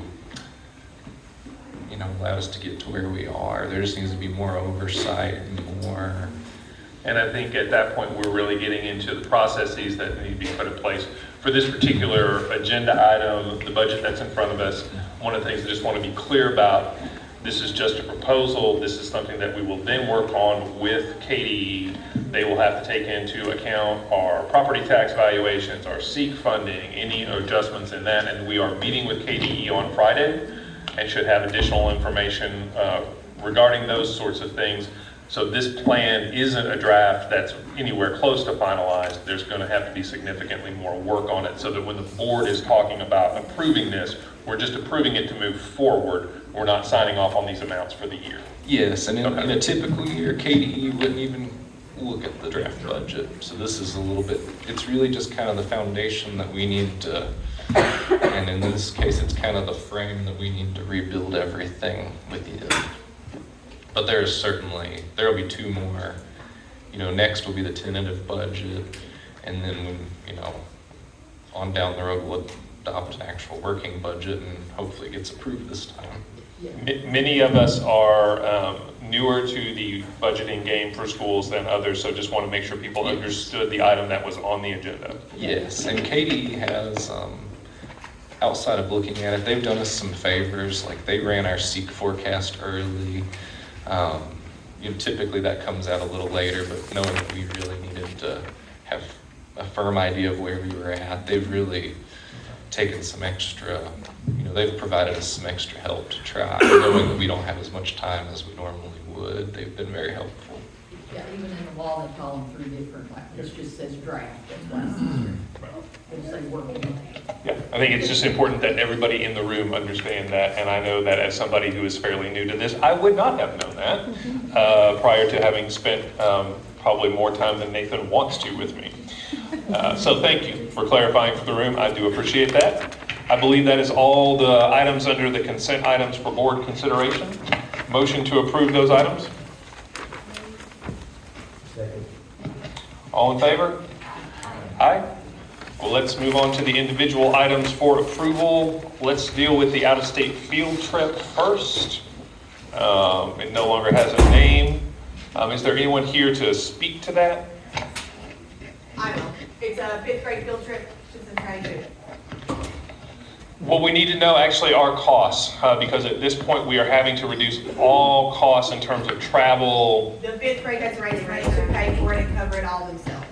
Okay, so there is no cost for the district. First of all, thank you so much. For the fuel for the buses, so we have put in, so we have the money and they have the money in the account, or we'll have the money in the account once they charge the students the X amount of money for the purchase ticket for that. So they, to my knowledge, they have all the money in the account to pay for the fuel and things like that, as they have in all the previous years that they've taken insurance as well.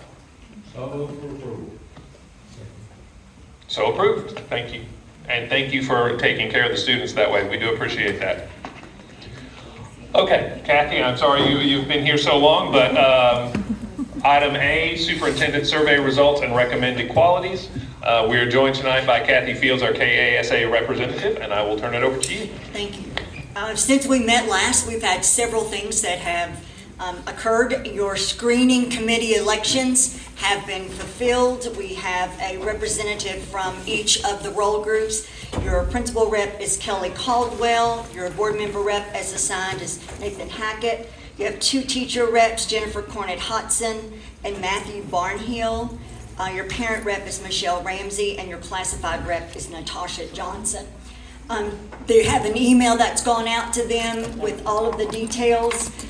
Today, actually, on our set meeting times, they have a lot of work to do, and in order to save you money on the upfront piece, they're going to be doing a lot of work at home, so that when we are together, they're working together.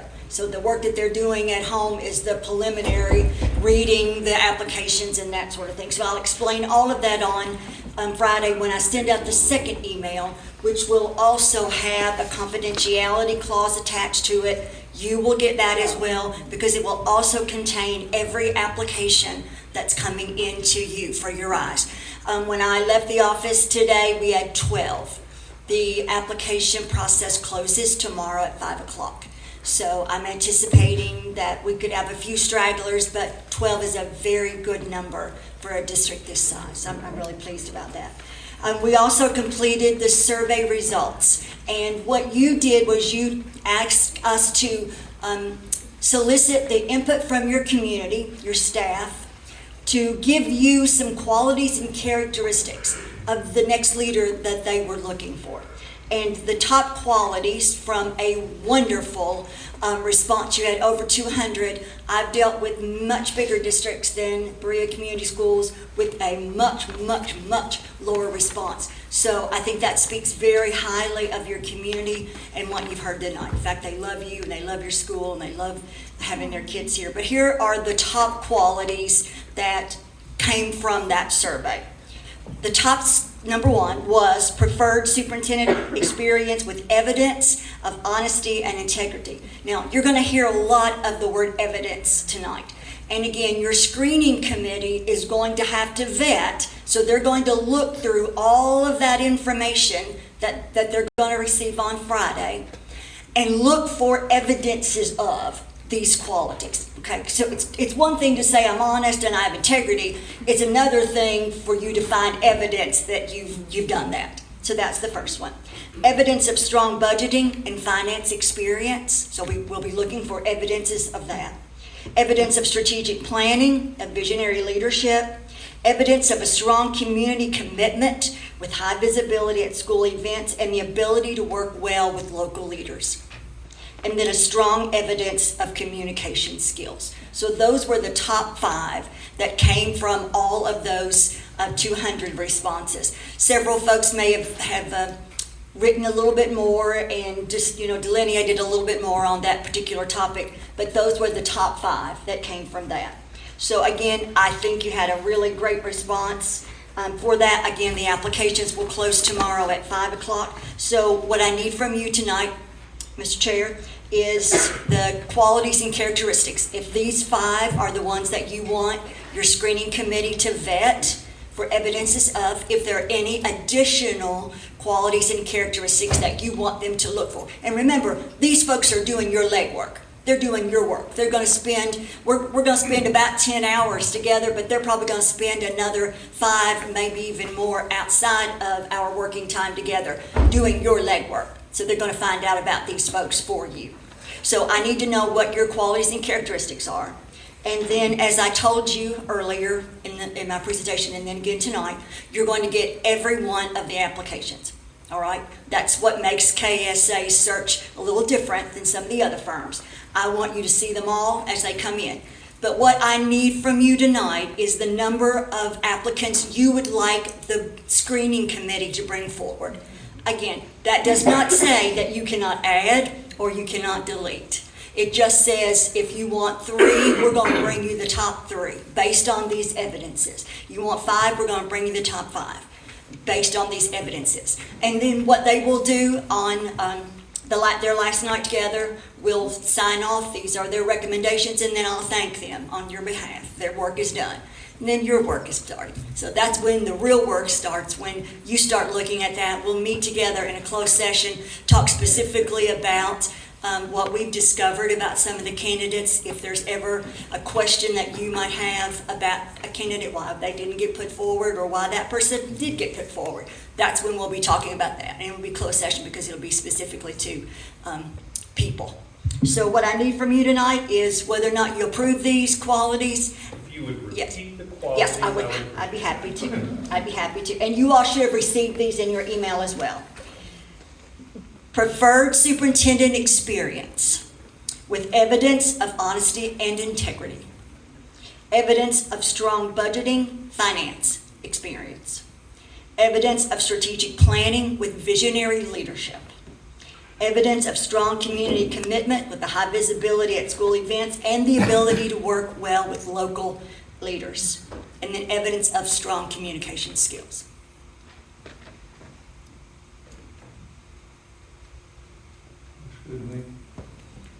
Despite a personal distaste for the phrase visionary leadership on some occasions, I'm good with those qualities. Motion to approve. Second. All in favor? Aye. Aye. Number of candidates, folks. Motion for 5. I second the motion for 5.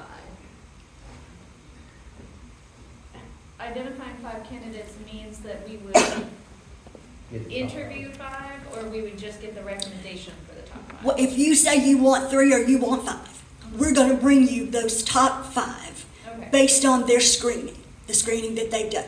You then, Figure out.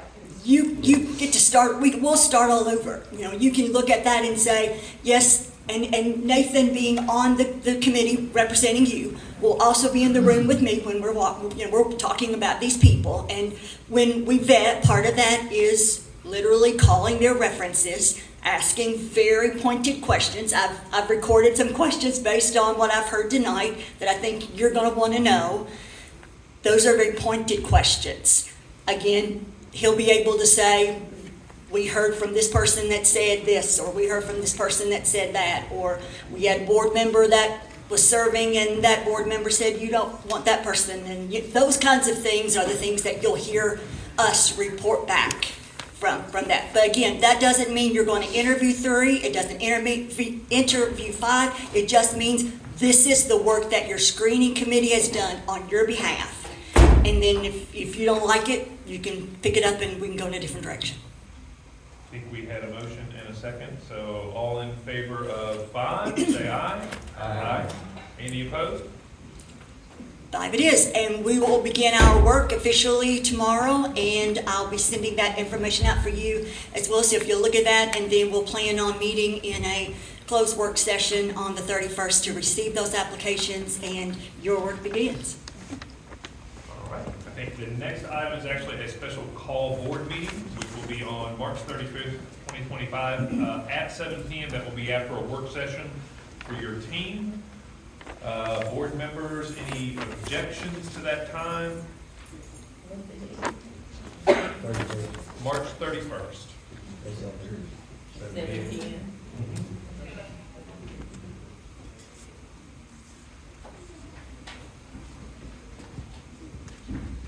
All in favor, or sorry, motion to approve, sorry. Second. All in favor? Aye. And let's go on to the solar project. Do we have a presentation tonight? Well, I'll try to make it brief. And if you would go ahead and introduce Sure, yourself. thank you all. I'm a little too tall for this. I'm Dwight Salisbury with the RSA Advisors, and I've got David Gilliam, you may recognize, our newest employee for a couple months since he retired next door in Madison County, or in your county, Madison County. We are your fiscal agents, so we work with you when you finance capital projects. And I want to reiterate, I'm going to talk about the solar project, give a little bit of background on it, but I don't work for performance services. I don't have anything to do with that side of it. All I do is you all engaged us to finance it, in the best way possible. A little bit of background on that project. That was issued under some statutes that state that in order to go through energy conservation project like that, you have to pay for at least half of the project through the savings that the project generates. And again, that's kind of a statutory requirement. So in this case, the utility savings that you were projected to realize were going to pay about half the debt service. Included in that, we had bumped up your payment due June 1st of 25, so due in a couple months, to allow for what was anticipated to be a tax basically credit from the IRS that was to be generated by this project. If you think about it as a homeowner, if you do energy efficient improvements to your house, you can get a tax credit when you file your tax returns. Well, as a school district, you don't file tax returns. So in the Inflation Reduction Act, they established the ability of municipalities, school districts, cities, and counties to basically qualify for these tax credits. But it's a little different because you don't file tax returns. You actually submit a form to the IRS, you state what you've done, and they mail you a check. That's how it works. Unfortunately, the work has to be done in order to get the tax credit.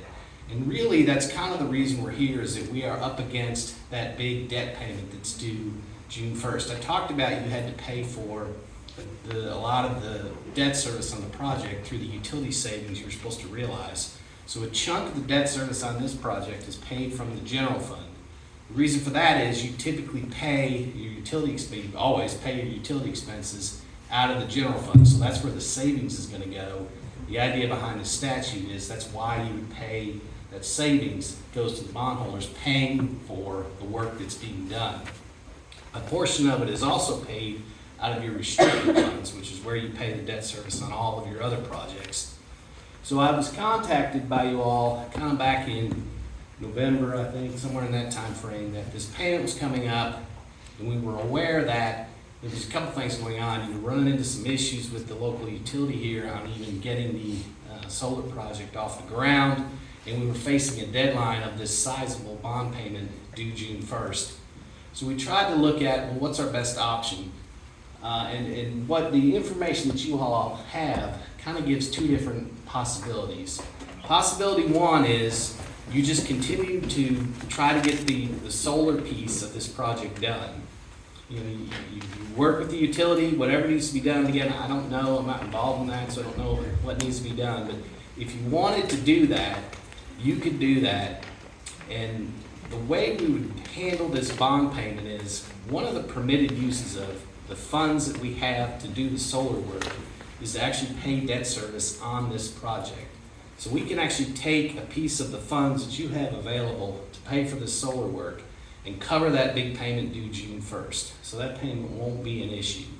So if you wanted to move forward, kind of option one is we would do that. We would take some of that money, we would make the bond payment due June 1st, and then ultimately down the road, whether it's July, August, September, whenever it is, if you say, okay, we've got everything approved, we're gonna move forward with the project, but we used, I'm gonna make a number, we used $700,000 of that money to make this debt payment due. We're gonna do a second bond issue for $700,000 and basically reimburse yourselves, because you're gonna need that money to make the debt service due. So that's kind of option one. Option two is you just decide to pull the plug on the solar panel piece of the project. Again, you've got roughly $1.7 million, and we need to clarify that number. That's kind of the number that I used in the handout I sent. But that money is available to pay for these solar panels. And one thing you all need to be aware of is that under federal tax law, that money has to be used for that project. So again, debt service is under tax law a permissibly used for that project, but you all can't take that money and plug some of your other budgetary issues. You can't use it for salaries. You can't use it for anything else. It's got to be used specifically for this project. So if you all decided you don't want to move forward with the solar piece, we would essentially just take that money. Bonds are a little bit different from a mortgage in that bonds have what's called a call date, which is the first date you can pay them off. So what we would do is we would take that money and we would fund an escrow account, invest that money in treasuries. The treasuries would pay out the debt service on all that money we've called in, and then when we hit that call date, it would automatically pay them off. So obviously you would be reducing your payments a little bit because we're basically prepaying that debt service is the easiest way to think of it. I do think I need to point out that if Performance Services was here, I think they would say you do need to bear in mind that their models said you were going to put in these solar improvements and they were going to generate utility savings. Obviously, if we don't do that, you're not going to be generating the utility savings and the revenue. However, this would be, this is a way to get rid of it. Again, that big payment due June 1st, and essentially you would just say we're not going to move forward with the solar project. So it's really up to you all, which way you want to go. We can get the debt payment taken care of June 1st with either option. The only real next step would be if you decide that you don't want to move forward with the solar project, we would just have a very simple resolution for your next meeting. The board would just approve you want to create this escrow account and just redeem as much as you can of the outstanding bonds. And I've got an example in that handout that you've got. And again, based on the dollar amount that I was told is available, that would more or less be the reduction in your payments. That's annually, that would just be a lot smaller. Your payments are going to go down because if you're paying back roughly $1.6 million in principal, you're going to have typically what we do is we call them on the longer bonds. So we'll call in the bonds due the last year first, and then the second year till we run out of money. But up until then, you're saving all that interest on those bonds. So because we invested in those treasuries, so you basically save the interest on all that principal we're calling in. Nathan, I know you've been most involved in this project. If we decided to go forward today, do we know exactly what the cost of going forward would be in our relationship with the city? Because I've heard some confusing details about that, and we would need to be clear, like 100%. We would not be incurring extra costs. This is actually feasible given the current state of their grid, those sorts of things. Do we have those assurances in writing? And if we don't, could we get them by the next board meeting? Yeah, I think I shared the most recent update that we got. I wouldn't call that, we read it. So, yes, I do believe there are some outstanding items between the utility and performance services that have been requested. So we will certainly follow up to make sure we have all of that, because there are some missing pieces to make a full and informed decision on that. I think the other thing that we would need to do, we've got different payments, particularly over the next year, which would have different impacts on the budget. I think we have to show both sets of numbers to KDE to see if any of this makes a difference to them. Maybe not just next year, but even for the following year. So if we make that part of our discussion on Friday, I think actually we don't have enough information to make our final decision here tonight. I think there are some questions we would need to ask, but I think we can commit to bringing it back and coming to a resolution. Which is totally fine, Mr. Chairman, you can do that. I would need maybe a couple weeks before the next board meeting, because so we can go ahead and get that. We gotta engage bond counsel, we gotta draft up the resolution, in order to have that done, a week or two at least before the board meeting, so you can kind of give me an idea of which direction you want to go, so we can get that resolution done. Because again, we kind of have to, by then, you're about mid-April, we kind of have to get all this done in order to get the debt paid by June 1st. With the biggest sense of this, would we need to, if we have to have a resolution by bond council done mid-April, is there another special meeting or tacking something on after we increase our number before y'all vote on the resolution? You gotta be ready to come to the board meeting and vote yea or nay in mid-April, right, or early? Yeah, I mean, I guess you can make an argument that if I present the resolution, you're kind of voting on which path you want to go down. Well, what I'm thinking is, I'm thinking you probably need to tack this on this March 31 meeting or somewhere around in there for special, so that you can look at the data and maybe vote, and then let you go to get the resolution and take the next meeting to get it approved. That's kind of how it all has to work. So we can't talk about it outside board meetings.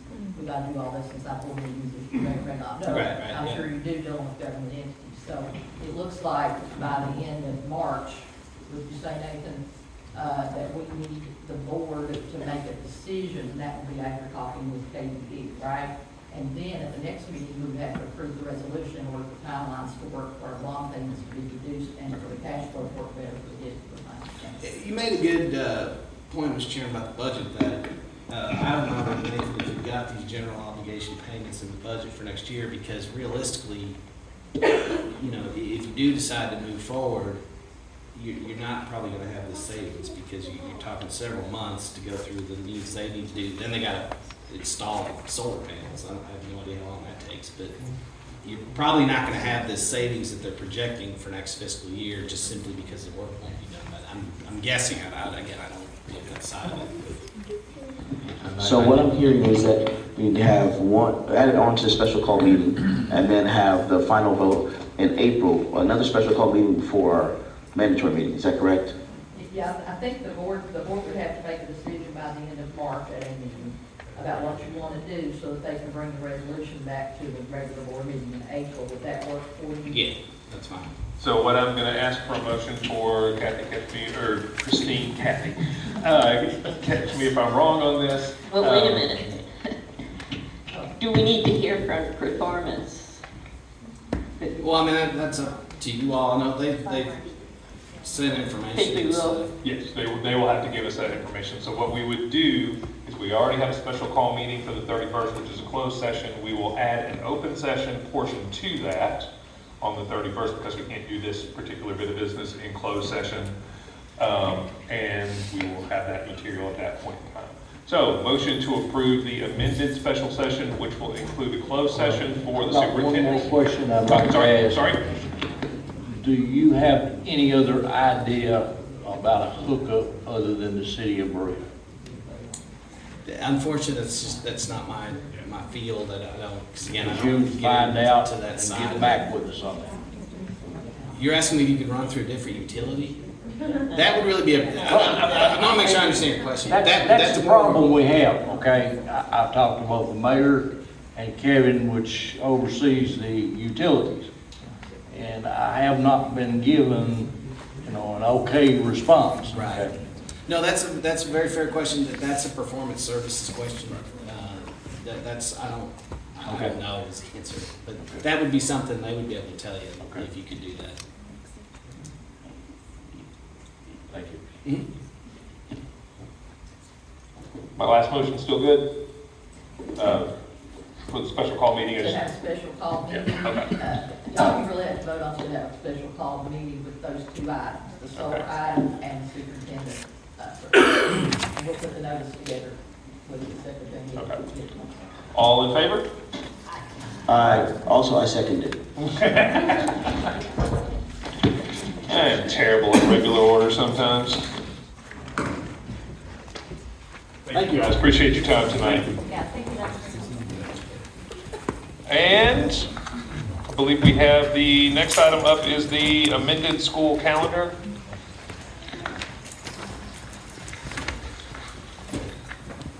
Can I make a motion that we have bathroom breaks on these sometimes? So the amended calendar is just to make sure that the board has approved this calendar with the makeup days, so I can send in the amended calendar to KDE. There has been some movement in Frankfurt on calendar issues, but we need to have something voted on, and if we need to make changes, then I'll see you back in April if we need to make changes.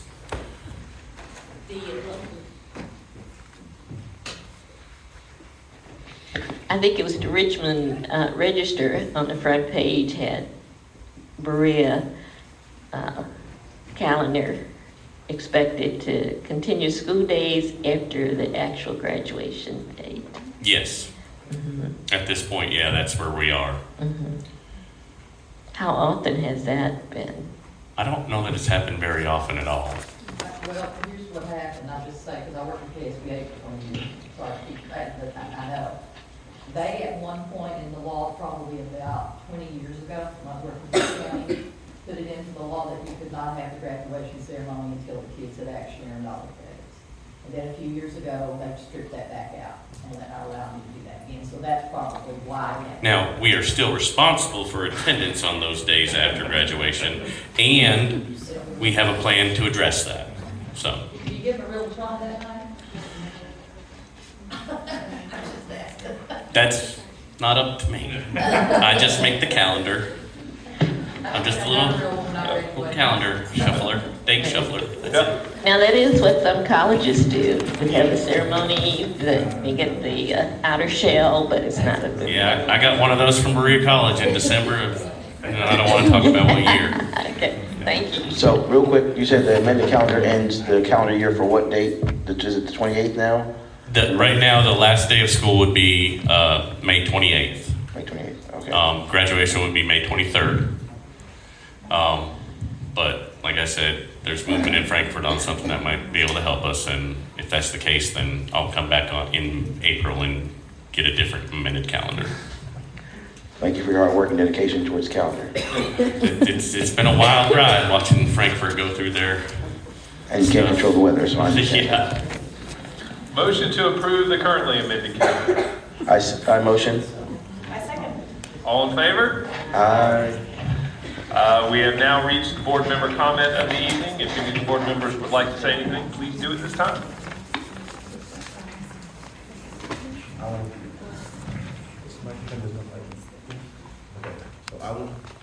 It's working now. Here you go. Okay, so I want to thank all the teachers and staff and parents who came out, not only to support National Honor Society, but to voice their opinion, because their voice definitely deserves to be heard all the time. So I thank you guys for coming out.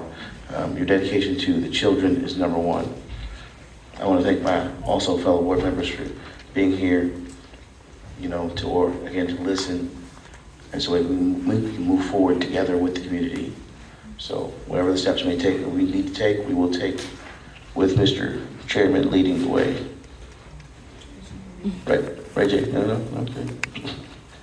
No, I want to really thank everyone else for coming out, and definitely to the National Honor Society students, because they are special and they deserve recognition as well. I just want to thank everybody for coming out. I hope we answered your questions. I hope we gave you the right answers. If not, holler at us. My phone numbers in the book, so, thank you.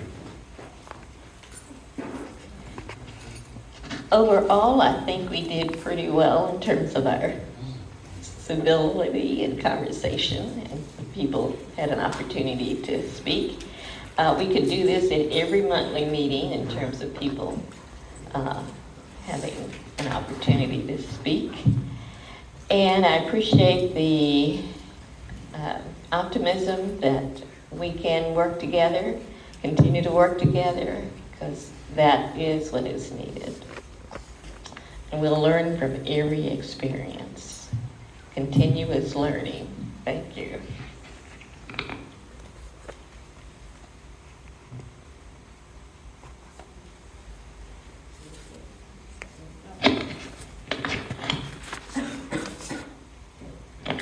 You're running left. Mine's dead, okay. I accidentally gave a little bit of a teaser earlier of what I wanted to say. And I wrote it down this time because I wanted to make sure to kind of get it right. I'm sorry that so many people had to leave, but I also just realized what time it is. I want to thank everybody for being here and for being present and for speaking up. We know that in any Kentucky public school, the role of the financial oversight is the superintendent and the school board with the financial officer. And I think that we need to move forward, but we can't move forward until we own that we did not do that right. And I'm so very sorry. We are here tonight having difficult discussions, and we're having that because that wasn't done successfully, and we fell short. I think there's a temptation to explain away how we got here, and I hope that we don't do that. How we got here matters a lot, especially insofar as we don't repeat that again. I am hopeful that we're moving in the right direction, and look forward to doing that more transparently. But mostly tonight, what I want to do is look at all of you all and say, as a parent and a board member, I am so very grateful for this community, for the fact that my kids go here, and I'm so very sorry for where we are right now.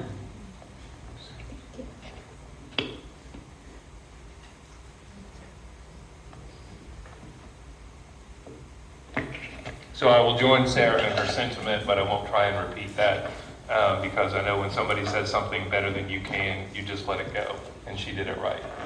So I appreciate you for sharing what you did and for sharing your heart and soul with this community. It's been important, and I think it's going to be foundational for where we go forward as a board.